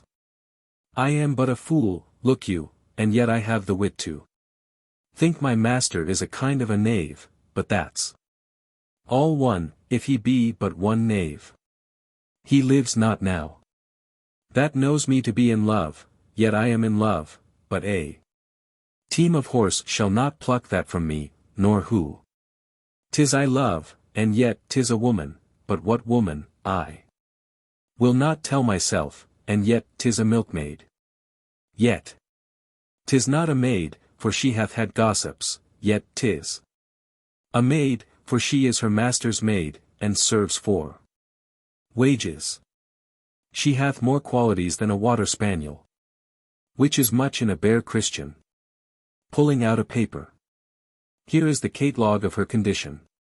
Imprimis, she can fetch and carry. Why, a horse can do no more, nay, a horse cannot fetch, but only carry, therefore is she better than a jade. Item. She can milk. Look you, a sweet virtue in a maid. With clean hands. Enter speed. Speed. How now, Senior Launce? What news with your mastership?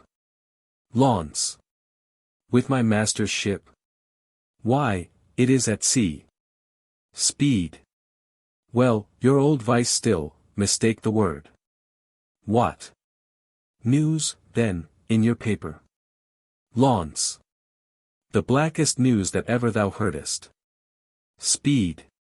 Why, man, how black? Launce. Why, as black as ink. Speed. Let me read them. Launce. Fie on thee, jolt head. Thou canst not read. Speed. Thou least. I can. Launce. I will try thee. Tell me this, who begot thee? Speed. Mary, the son of my grandfather. Launce. O illiterate loiterer. It was the son of thy grandmother. This proves that thou canst not read. Speed. Come, fool, come. Try me in thy paper. Launce. There, and Saint Nicholas be thy speed. Speed. Reads, imprimis, she can milk. Launce. Ay, that she can. Speed. Item, she brews good ale. Launce. And thereof comes the proverb, blessing of your heart, you brew good ale. Speed. Item, she can sew. Launce. That's as much as to say, can she sew? Speed. Item, she can knit. Launce. What need a man care for a stock with a wench, when she can knit him a stock? Speed. Item, she can wash and scour. Launce. A special virtue, for then she need not be washed and scoured. Speed. Item, she can spin. Launce. Then may I set the world on wheels, when she can spin for her living. Speed. Item, she hath many nameless virtues. Launce. That's as much as to say, bastard virtues, that indeed, know not their fathers and therefore have no names. Speed. Here follow her vices. Launce. Close at the heels of her virtues. Speed. Item, she is not to be kissed fasting in respect of her breath. Launce. Well, that fault may be mended with a breakfast. Read on. Speed. Item, she hath a sweet mouth. Launce. That makes amends for her sour breath. Speed. Item, she doth talk in her sleep. Launce. It's no matter for that, so she sleep not in her talk. Speed. Item, she is slow in words. Launce. O villain, that set this down among her vices. 2. Be slow in words is a woman's only virtue, I pray thee, outwith, and place it for her chief virtue. Speed. Item, she is proud. Launce. Out with that too. It was Eve's legacy, and cannot be ta'en from her. Speed. Item, she hath no teeth. Launce. I care not for that neither, because I love crusts. Speed. Item, she is cursed. Launce. Well, the best is, she hath no teeth to bite. Speed. Item, she will often praise her liquor. Launce.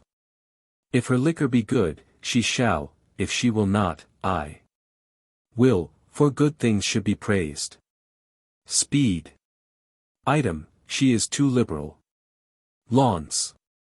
Of her tongue she cannot, for that's writ down she is slow of her purse she shall not, for that I'll keep shut, now, of another thing she may, and that cannot I help. Well, proceed. Speed. Item, she hath more hair than wit, and more faults than hairs, and more wealth than faults. Launce. Stop there, I'll have her, she was mine, and not mine, twice or thrice in that last article. Rehearse that once more. Speed. Item, she hath more hair than wit. Launce. More hair than wit. It may be, I'll prove it. The cover of the salt hides the salt, and therefore it is more than the salt. The hair that covers the wit is more than the wit, for the greater hides the less. What's next? Speed. And more faults than hairs.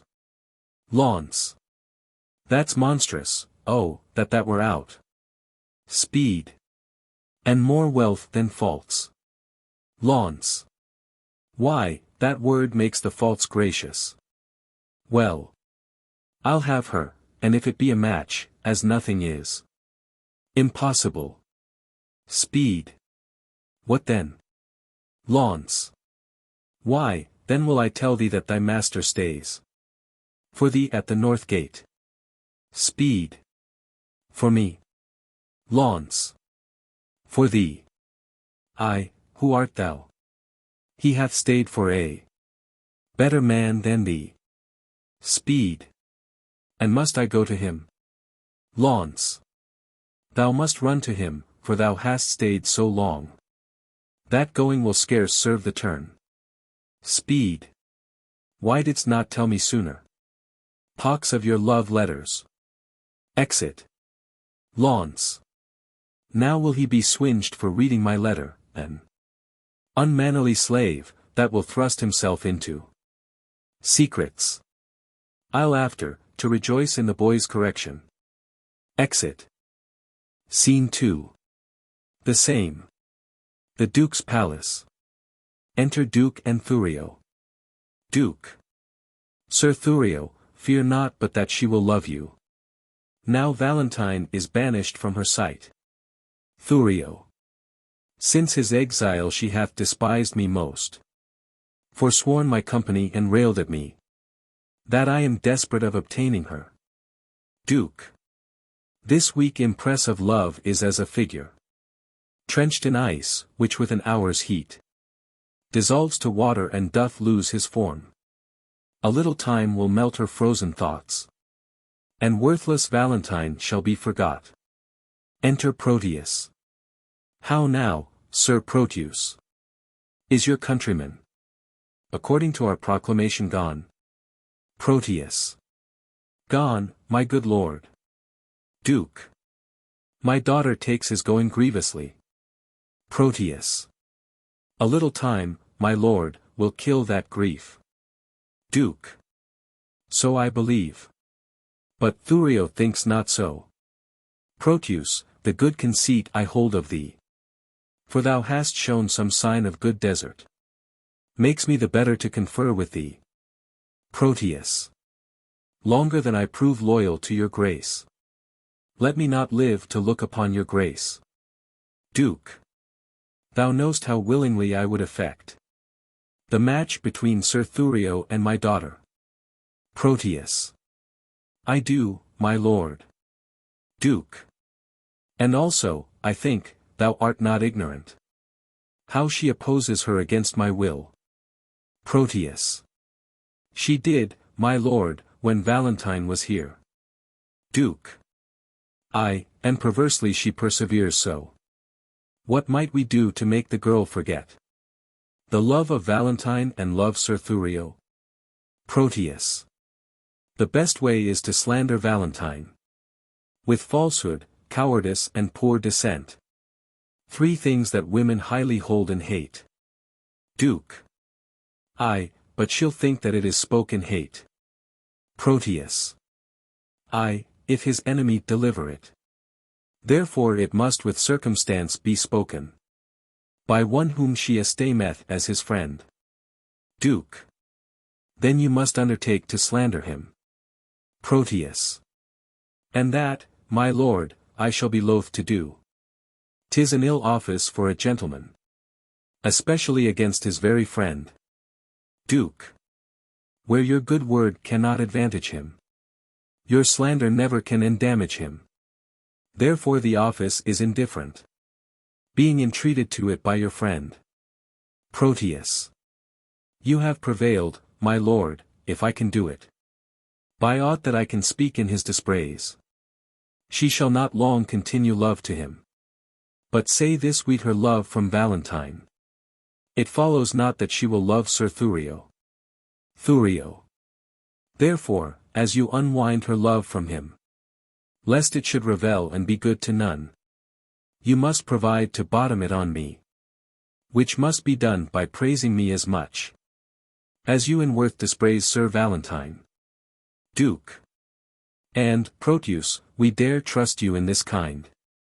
Because we know, on Valentine's report, you are already love's firm votary, and cannot soon revolt and change your mind.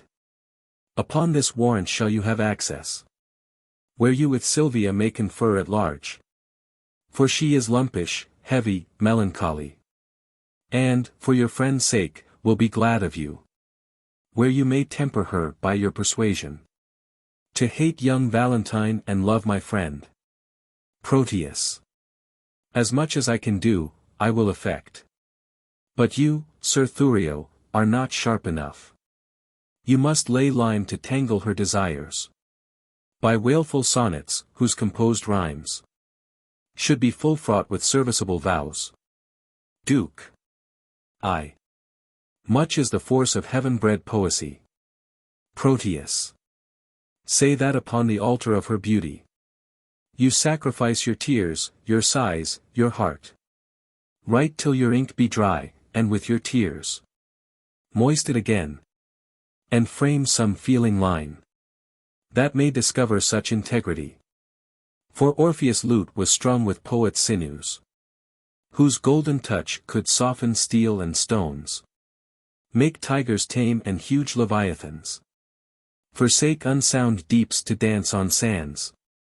After your dire lamenting elegies, visit by night your lady's chamber window, with some sweet concert, to their instruments.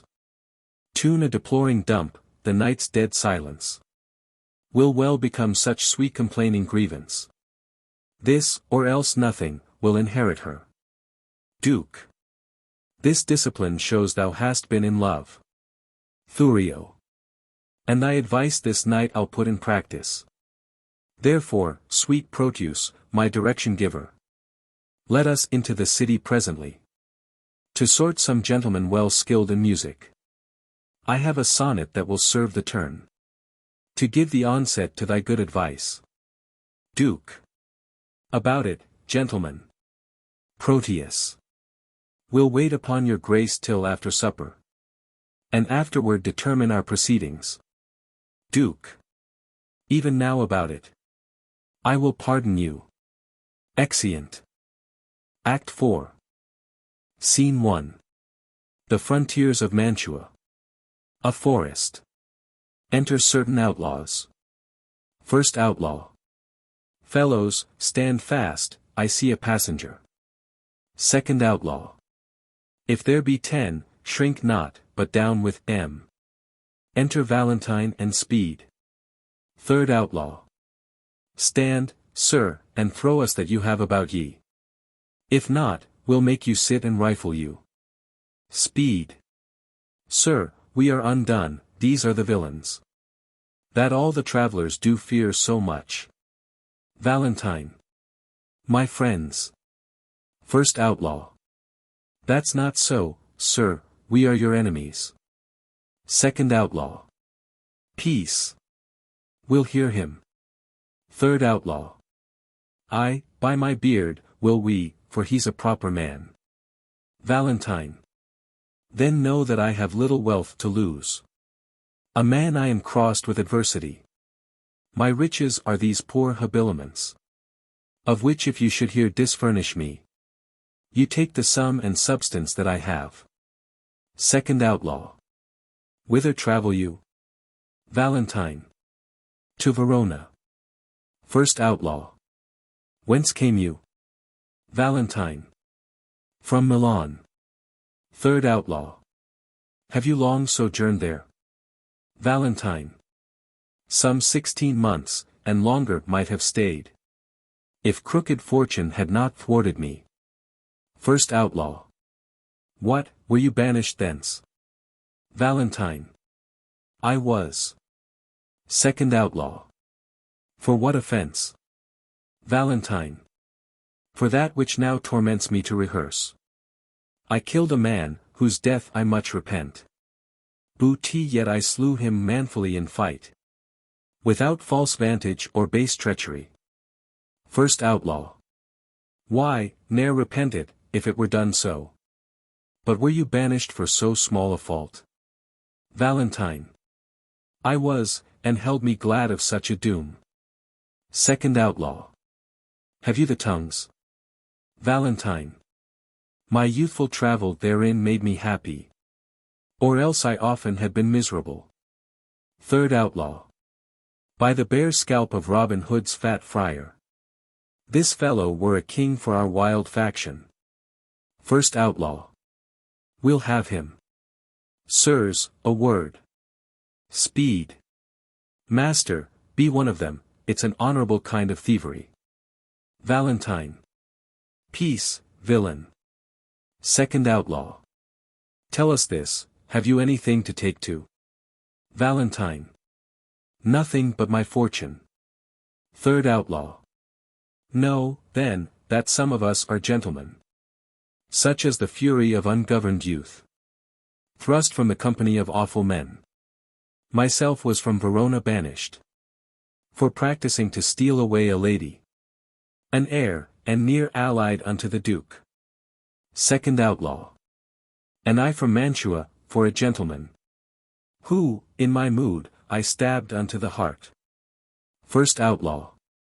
And I for such like petty crimes as these. But to the purpose for we cite our faults, that they may hold excused our lawless lives. And partly, seeing you are beautified with goodly shape and by your own report, a linguist and a man of such perfection, as we do in our quality much want. Second outlaw. Indeed, because you are a banished man. Therefore, above the rest, we parley to you. Are you content to be our general? To make a virtue of necessity, and live, as we do, in this wilderness? Third outlaw. What sayst thou? Wilt thou be of our consort? Say I, and be the captain of us all. We'll do thee homage and be ruled by thee. Love thee as our commander and our king. First outlaw. But if thou scorn our courtesy, thou deest. Second outlaw. Thou shalt not live to brag what we have offered. Valentine. I take your offer and will live with you, provided that you do no outrages on silly women or poor passengers. Third outlaw. No, we detest such vile base practices. Come, go with us, we'll bring thee to our cruise, and show thee all the treasure we have got, which, with ourselves, all rest at thy dispose. Exeunt. Scene 2. Milan. Outside the Duke's palace, under Silvia's chamber. Enter Proteus. Proteus. Already have I been false to Valentine, and now I must be as unjust to Thurio. Under the color of commending him, I have access my own love to prefer.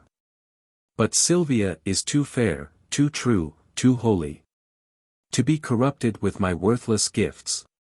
When I protest true loyalty to her, she twits me with my falsehood to my friend. When to her beauty I commend my vows, she bids me think how I have been forsworn in breaking faith with Julia whom I loved. And notwithstanding all her sudden quips, the least whereof would quell a lover's hope, yet, spaniel-like, the more she spurns my love, the more it grows and fawneth on her still. But here comes Thurio, now must we to her window, and give some evening music to her ear. Enter Thurio and musicians. Thurio. How now, Sir Proteus, are you crept before us? Proteus. I, gentle Thurio, for you know that love will creep in service where it cannot go. Thurio. I, but I hope, sir, that you love not here. Proteus. Sir, but I do, or else I would be hence. Thurio. Who? Silvia. Proteus. I, Silvia. For your sake. Thurio. I thank you for your own. Now, gentlemen, let's tune, and to it lustily awhile. Enter, at a distance, host, and Julia in boy's clothes. Host. Now, my young guest, methinks you're melancholy, I pray you, why is it? Julia. Marry, mine host, because I cannot be merry. Host. Come, we'll have you merry, I'll bring you where you shall hear music and see the gentleman that you asked for. Julia. But shall I hear him speak? Host. Aye, that you shall. Julia. That will be music. Music plays. Host. Hark, hark. Julia. Is he among these? Host. Aye, but, peace. Let's hear song. Who is Silvia? What is she? That all our swains commend her. Holy, fair and wise is she. The heaven such grace did lend her, that she might admired be. Is she kind as she is fair? For beauty lives with kindness. Love doth to her eyes repair, to help him of his blindness. And, being helped, inhabits there. Then to Silvia let us sing. That Silvia is excelling. She excels each mortal thing. Upon the dull earth dwelling. To her let us garlands bring. Host. How now? Are you sadder than you were before? How? Do you, man? The music likes you not. Julia. You mistake, the musician likes me not. Host. Why, my pretty youth? Julia. He plays false, father. Host. How? Out of tune on the strings. Julia. Not so, but yet so false that he grieves my very heartstrings. Host. You have a quick ear. Julia. I would I were deaf, it makes me have a slow heart. Host. I perceive you delight not in music. Julia. Not a whit, when it jars so. Host. Hark, what fine change is in the music. Julia. Aye, that change is the spite. Host. You would have them always play but one thing. Julia. I would always have one play but one thing. But, host, doth this Sir Proteus that we talk on often resort unto this gentlewoman? Host. I tell you what Launce, his man, told me, he loved her out of all nick. Julia. Where is Launce? Host. Gone to seek his dog, which tomorrow, by his master's command, he must carry for a present to his lady. Julia. Peace. Stand aside, the company parts. Proteus. Sir Thurio, fear not you, I will so plead. That you shall say my cunning drift excels. Thurio. Where meet we? Proteus. At St. Gregory's well. Thurio. Farewell. Exeunt Thurio and musicians. Enter Silvia above. Proteus. Madam, good even to your ladyship. Silvia. I thank you for your music, gentlemen. Who is that spake? Proteus. One, lady, if you knew his pure heart's truth. You would quickly learn to know him by his voice. Silvia. Sir Proteus, as I take it. Proteus. Sir Proteus, gentle lady, and your servant. Silvia. What's your will? Proteus. That I may compass yours. Silvia. You have your wish, my will is even this. That presently you hie you home to bed. Thou subtle, perjured, false, disloyal man. Think'st thou I am so shallow, so conceitless? To be seduced by thy flattery. That hast deceived so many with thy vows. Return, return, and make thy love amends. For me, by this pale queen of night I swear. I am so far from granting thy request, that I despise thee for thy wrongful suit. And by intend to chide myself. Even for this time I spend in talking to thee. Proteus. I grant, sweet love, that I did love a lady. But she is dead. Julia. Aside, 'twere false, if I should speak it. For I am sure she is not buried. Silvia. Say that she be, yet Valentine thy friend survives. To whom, thyself art witness. I am betrothed, and art thou not ashamed to wrong him with thy importunacy? Proteus. I likewise hear that Valentine is dead. Silvia. And so suppose am I, for in his grave. Assure thyself my love is buried. Proteus. Sweet lady, let me rake it from the earth. Silvia. Go to thy lady's grave and call hers thence. Or, at the least, in hers sepulchre thine. Julia. Aside, he heard not that. Proteus. Madam, if your heart be so obdurate, vouchsafe me yet your picture for my love. The picture that is hanging in your chamber. To that I'll speak, to that I'll sigh and weep. For since the substance of your perfect self is else devoted, I am but a shadow. And to your shadow will I make true love. Julia.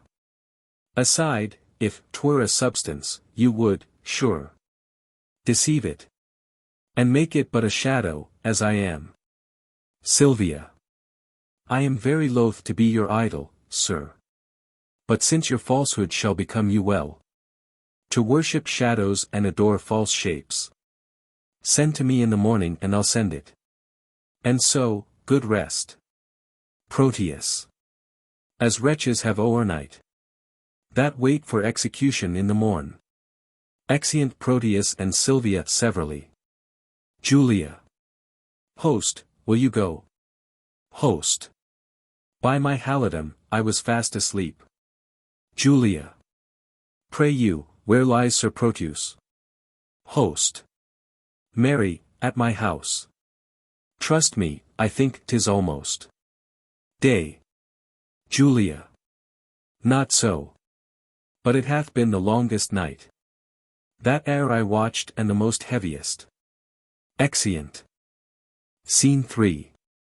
The same. Enter Eglamour. Eglamour. This is the hour that Madam Silvia entreated me to call and know her mind.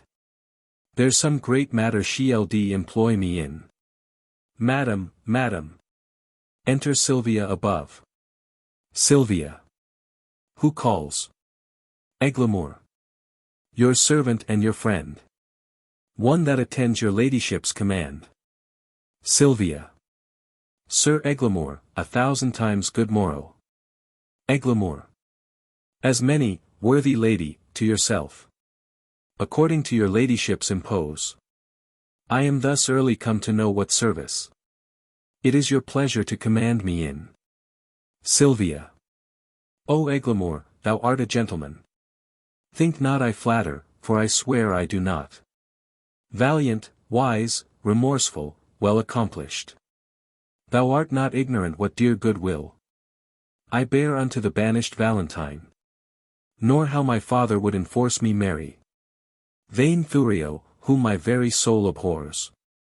Thyself hast loved, and I have heard thee say, no grief did ever come so near thy heart, as when thy lady and thy true love died.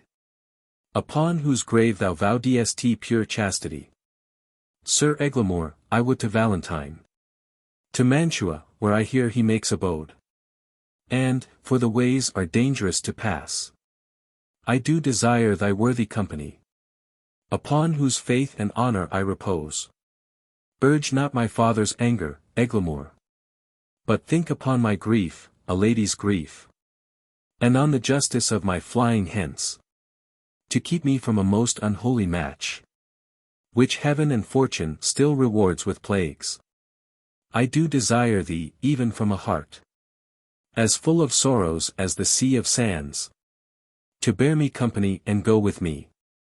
If not, to hide what I have said to thee, that I may venture to depart alone. Eglamour. Madam, I pity much your grievances, which since I know they virtuously are placed, I give consent to go along with you, recking as little what bettedeth me, as much I wish all good before tune you. When will you go? Silvia. This evening coming. Eglamour. Where shall I meet you? Silvia. At Friar Patrick's cell, where I intend holy confession. Eglamour. I will not fail your ladyship. Good morrow, gentle lady. Silvia. Good morrow, kind Sir Eglamour. Exeunt severally. Scene 4. The same. Enter Launce, with his dog. Launce. When a man's servant shall play the cur with him. Look you, it goes hard, one that I brought up of a puppy. One that I saved from drowning, when 3 or 4 of his blind brothers and sisters went to it. I have taught him, even as one would say precisely. Thus I would teach a dog. I was sent to deliver him as a present to Mistress Silvia from my master. And I came no sooner into the dining chamber but he steps me to her trencher and steals her capon's leg. Oh, 'tis a foul thing when a cur cannot keep himself in all companies. I would have, as one should say, one that takes upon him to be a dog indeed, to be, as it were, a dog at all things. If I had not had more wit than he, to take a fault upon me that he did, I think verily he had been hanged for't. Sure as I live, he had suffered for't, you shall judge. He thrusts me himself into the company of 3 or 4 gentlemanlike dogs under the Duke's table, he had not been there bless the mark, a pissing while, but all the chamber smelt him. Out with the dog, says one, what cur is that, says another, whip him. Out, says the third, hang him up, says the Duke. I, having been acquainted with the smell before, knew it was crab, and goes me to the fellow that whips the dogs. Friend, quoth I, you mean to whip the dog? I, marry, do I, quoth he. You do him the more wrong, quoth I. 'Twas I did the thing you. What of? He makes me no more ado, but whips me out of the chamber. How many masters would do this for his servant? Nay, I'll be sworn, I have sat in the stocks for puddings he hath stolen, otherwise he had been executed. I have stood on the pillory for geese he hath killed, otherwise he had suffered for't. Thou thinkest not of this now. Nay, I remember the trick you served me when I took my leave of madam. Silvia, did not I bid thee still mark me and do as I do? When didst thou see me heave up my leg and make water against a gentlewoman's farthingale? Didst thou ever see me do such a trick? Enter Proteus and Julia. Proteus. Sebastian is thy name. I like thee well, and will employ thee in some service presently. Julia. In what you please, I'll do what I can.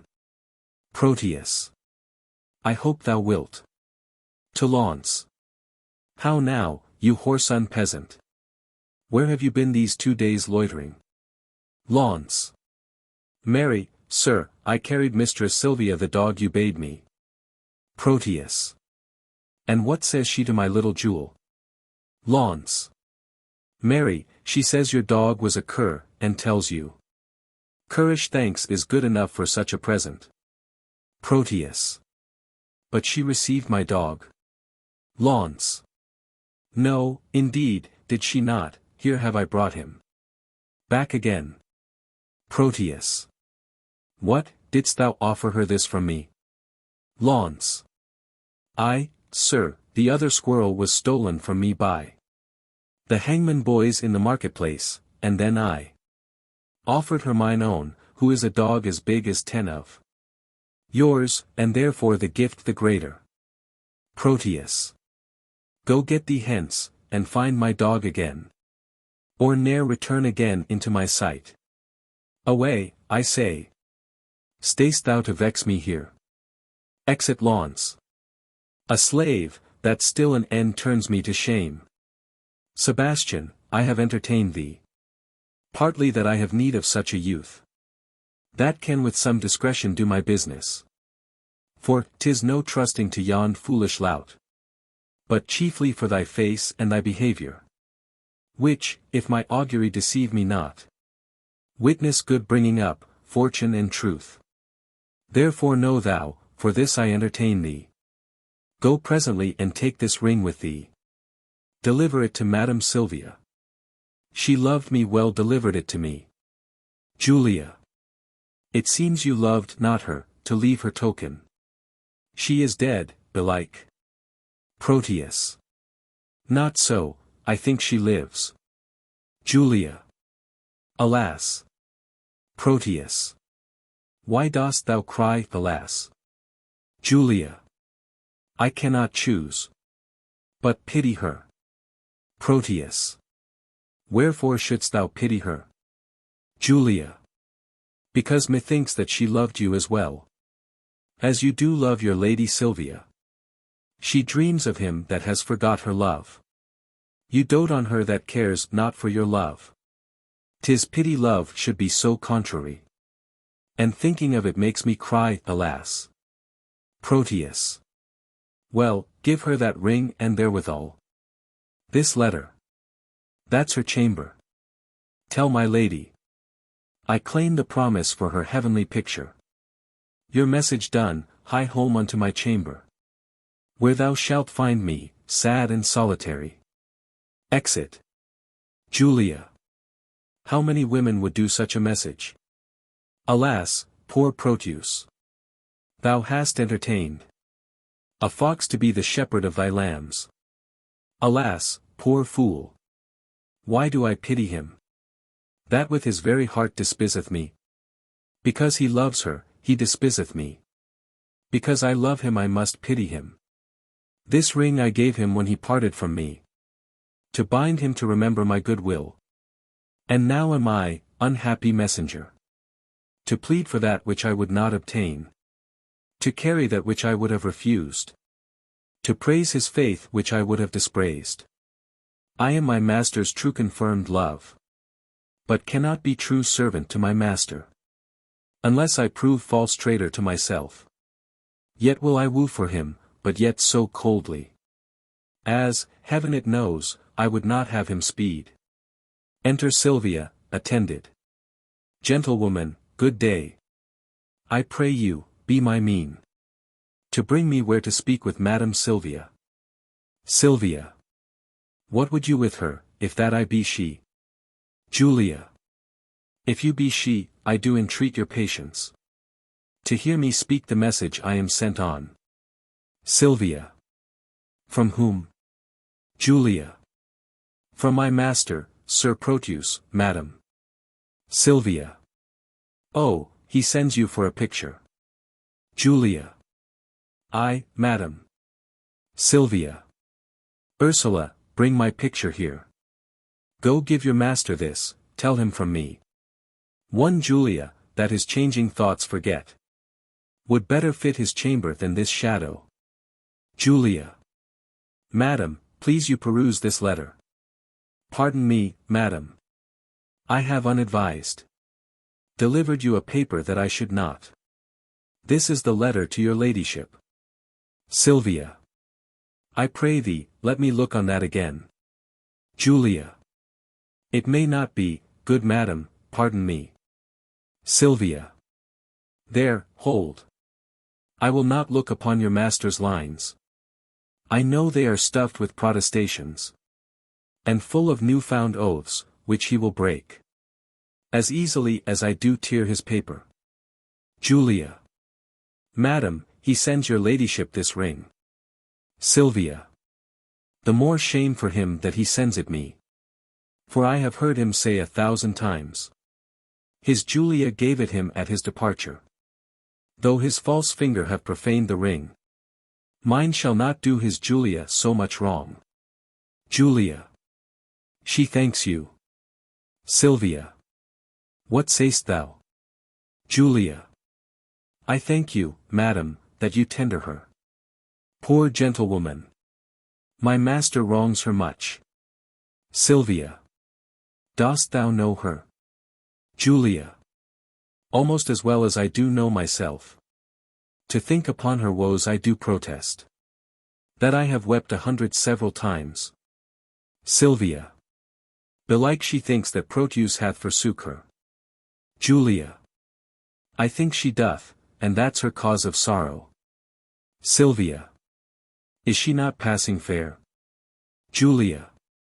She hath been fairer, madam, than she is. When she did think my master loved her well. She, in my judgment, was as fair as you.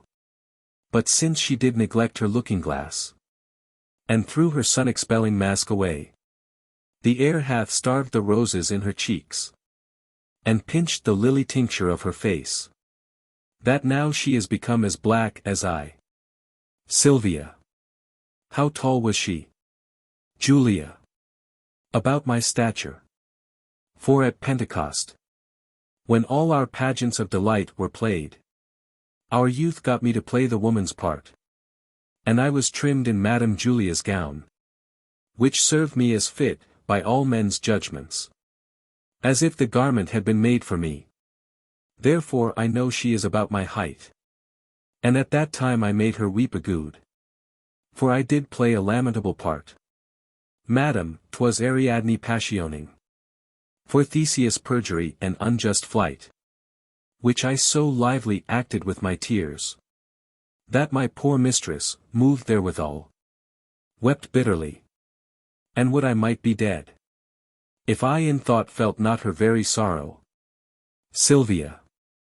She is beholding to thee, gentle youth. Alas, poor lady, desolate and left. I weep myself to think upon thy words. Here, youth, there is my purse. I give thee this. For thy sweet mistress' sake, because thou lovest her. Farewell. Exit Silvia, with attendants. Julia. And she shall thank you for't, if e'er you know her. A virtuous gentlewoman, mild and beautiful. I hope my master's suit will be but cold, since she respects my mistress' love so much. Alas, how love can trifle with itself. Here is her picture, let me see. I think, if I had such attire, this face of mine were full as lovely as is this of hers. And yet the painter flattered her a little. Unless I flatter with myself too much. Her hair is auburn, mine is perfect yellow.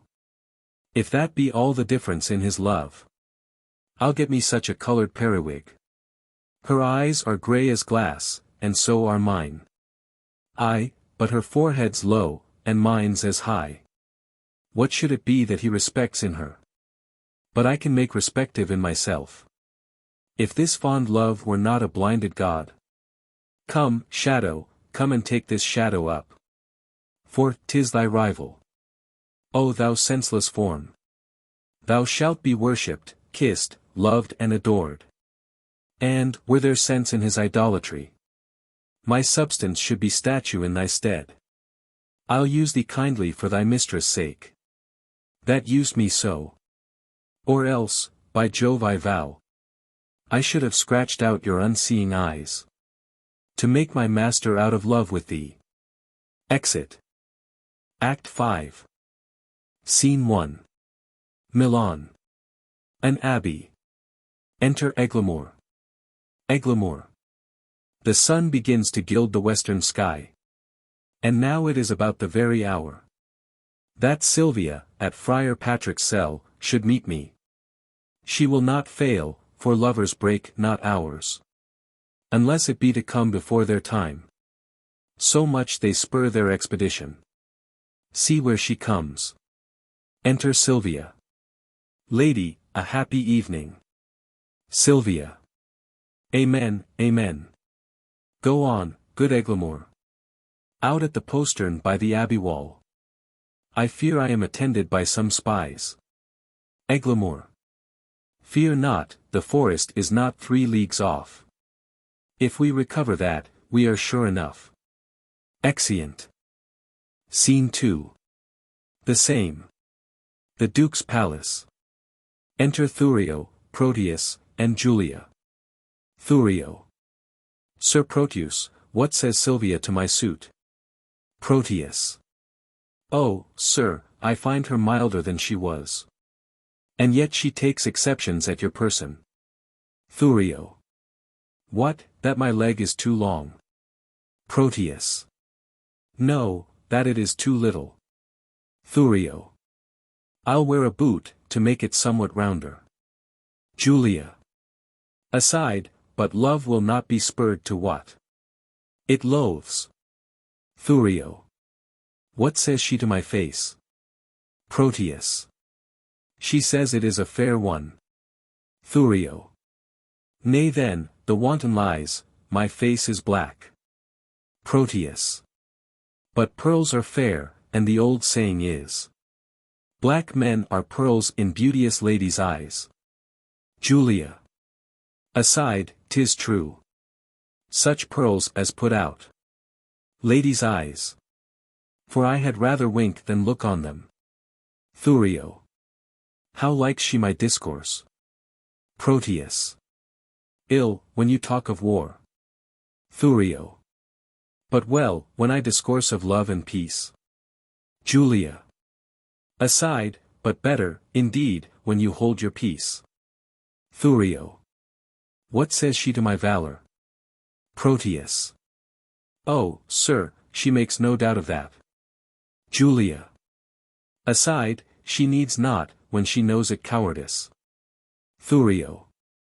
What says she to my birth? Proteus. That you are well derived. Julia. Aside, true, from a gentleman to a fool. Thurio.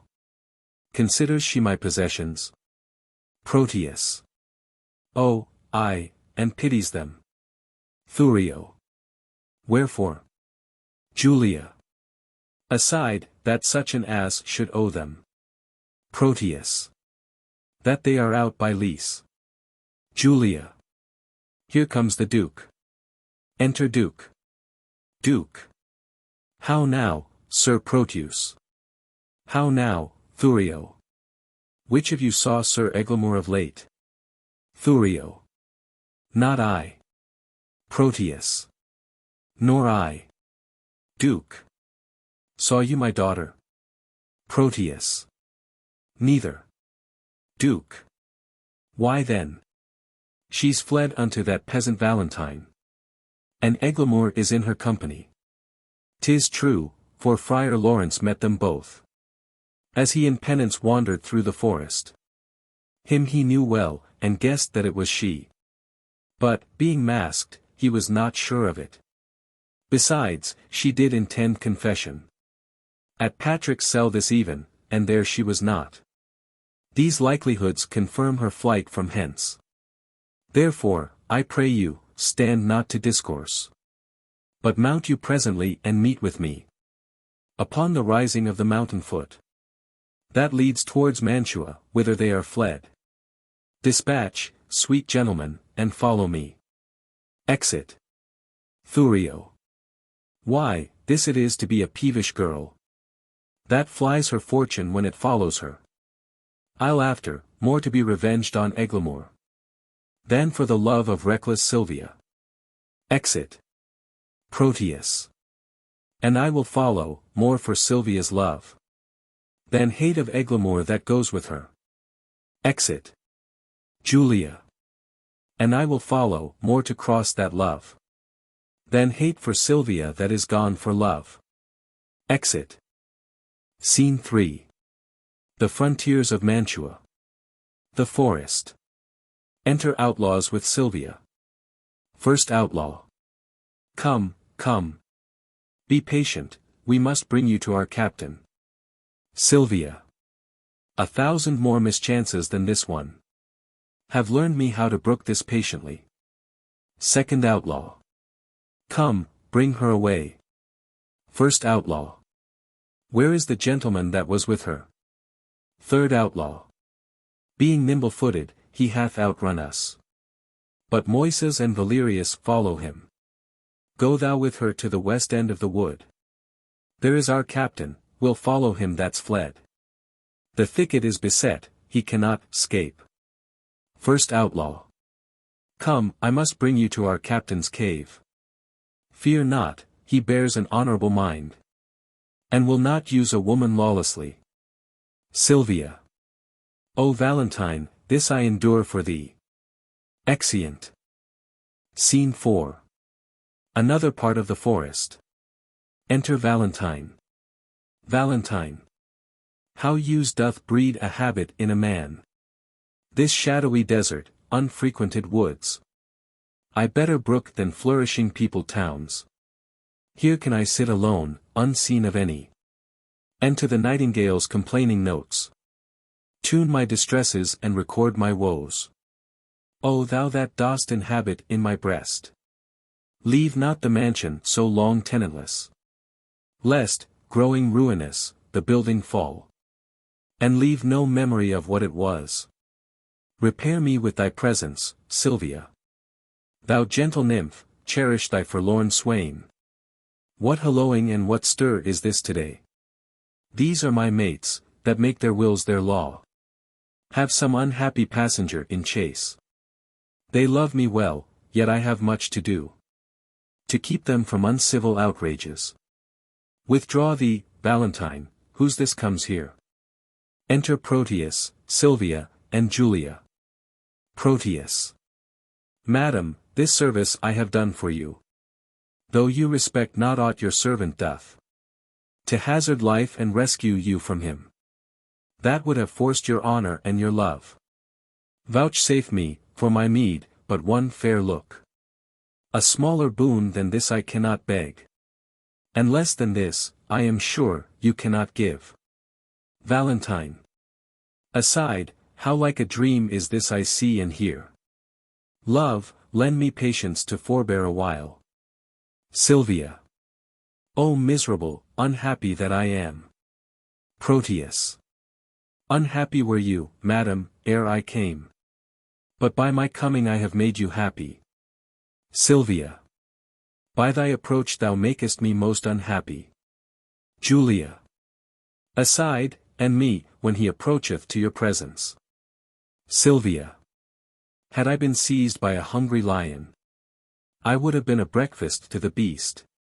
Rather than have false Proteus rescue me. Oh, heaven be judge how I love Valentine. Whose life's as tender to me as my soul. And full as much, for more there cannot be. I do detest false perjured Proteus. Therefore be gone, solicit me no more. Proteus. What dangerous action, stood it next to death? Would I not undergo for one calm look? Oh, 'tis the curse in love, and still approved. When women cannot love where they're beloved. Silvia. When Proteus cannot love where he's beloved. Read over Julia's heart, thy first best love. For whose dear sake thou didst then rend thy faith into 1,000 oaths, and all those oaths descended into perjury, to love me. Thou hast no faith left now, unless thou dst too. And that's far worse than none, better have none than plural faith which is too much by one. Thou counterfeit to thy true friend. Proteus. In love. Who respects friend? Silvia. All men but Proteus. Proteus. Nay, if the gentle spirit of moving words can no way change you to a milder form, I'll woo you like a soldier, at arm's end. And love you, gainst the nature of love, force ye. Silvia. O heaven. Proteus.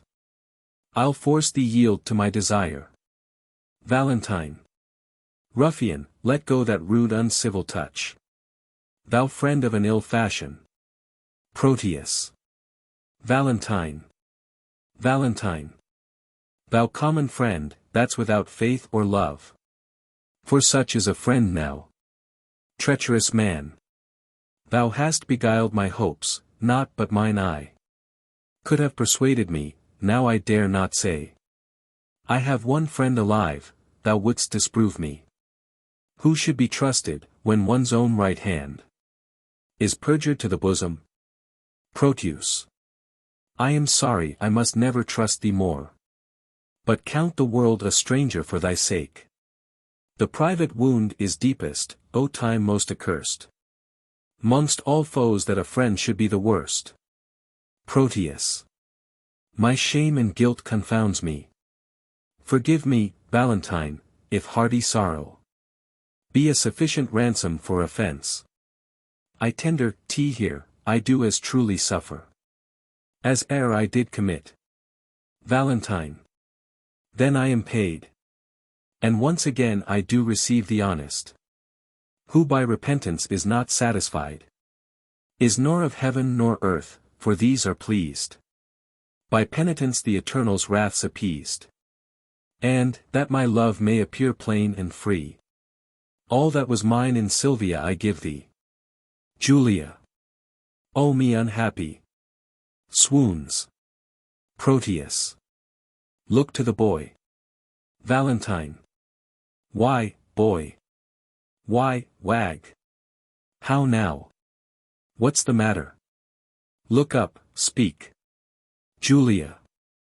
O good sir, my master charged me to deliver a ring to Madam Silvia, which, out of my neglect, was never done. Proteus. Where is that ring, boy? Julia. Here, 'tis, this is it. Proteus. How? Let me see. Why, this is the ring I gave to Julia. Julia. Oh, cry you mercy, sir, I have mistook. This is the ring you sent to Silvia. Proteus. But how camest thou by this ring? At my depart. I gave this unto Julia. Julia. And Julia herself did give it me. And Julia herself hath brought it hither. Proteus. How? Julia. Julia. Behold her that gave aim to all thy oaths, and entertained M deeply in her heart. How oft hast thou with perjury cleft the root? O Proteus, let this habit make thee blush. Be thou ashamed that I have took upon me such an immodest raiment, if shame live in a disguise of love. It is the lesser blot, modesty finds women to change their shapes than men their minds. Proteus. Then men their minds. 'Tis true. O heaven! Were man but constant, he were perfect. That one error fills him with faults, makes him run through all the sins. Inconstancy falls off ere it begins. What is in Silvia's face, but I may spy? More fresh in Julia's with a constant eye. Valentine. Come, come, a hand from either. Let me be blessed to make this happy close. 'Twere pity two such friends should be long foes. Proteus. Bear witness, heaven, I have my wish forever. Julia. And I mine. Enter outlaws, with Duke and Thurio. Outlaws. A prize, a prize, a prize. Valentine. Forbear, forbear, I say. It is my lord the Duke. Your grace is welcome to a man disgraced. Banished Valentine. Duke. Sir Valentine. Thurio. Yonder is Silvia. And Silvia's mine. Valentine. Thurio, give back, or else embrace thy death. Come not within the measure of my wrath. Do not name Silvia thine, if once again. Verona shall not hold thee. Here she stands. Take but possession of her with a touch. I dare thee but to breathe upon my love. Thurio. Sir Valentine, I care not for her, I hold him but a fool that will endanger his body for a girl that loves him not. I claim her not, and therefore she is thine. Duke. The more degenerate and base art thou, to make such means for her as thou hast done, and leave her on such slight conditions. Now, by the honor of my ancestry, I do applaud thy spirit, Valentine, and think thee worthy of an empress' love. Know then, I here forget all former griefs. Cancel all grudge, repeal thee home again. Plead a new state in thy unrivalled merit. To which I thus subscribe, Sir Valentine. Thou art a gentleman and well derived. Take thou thy Silvia, for thou hast deserved her. Valentine. I thank your grace, the gift hath made me happy.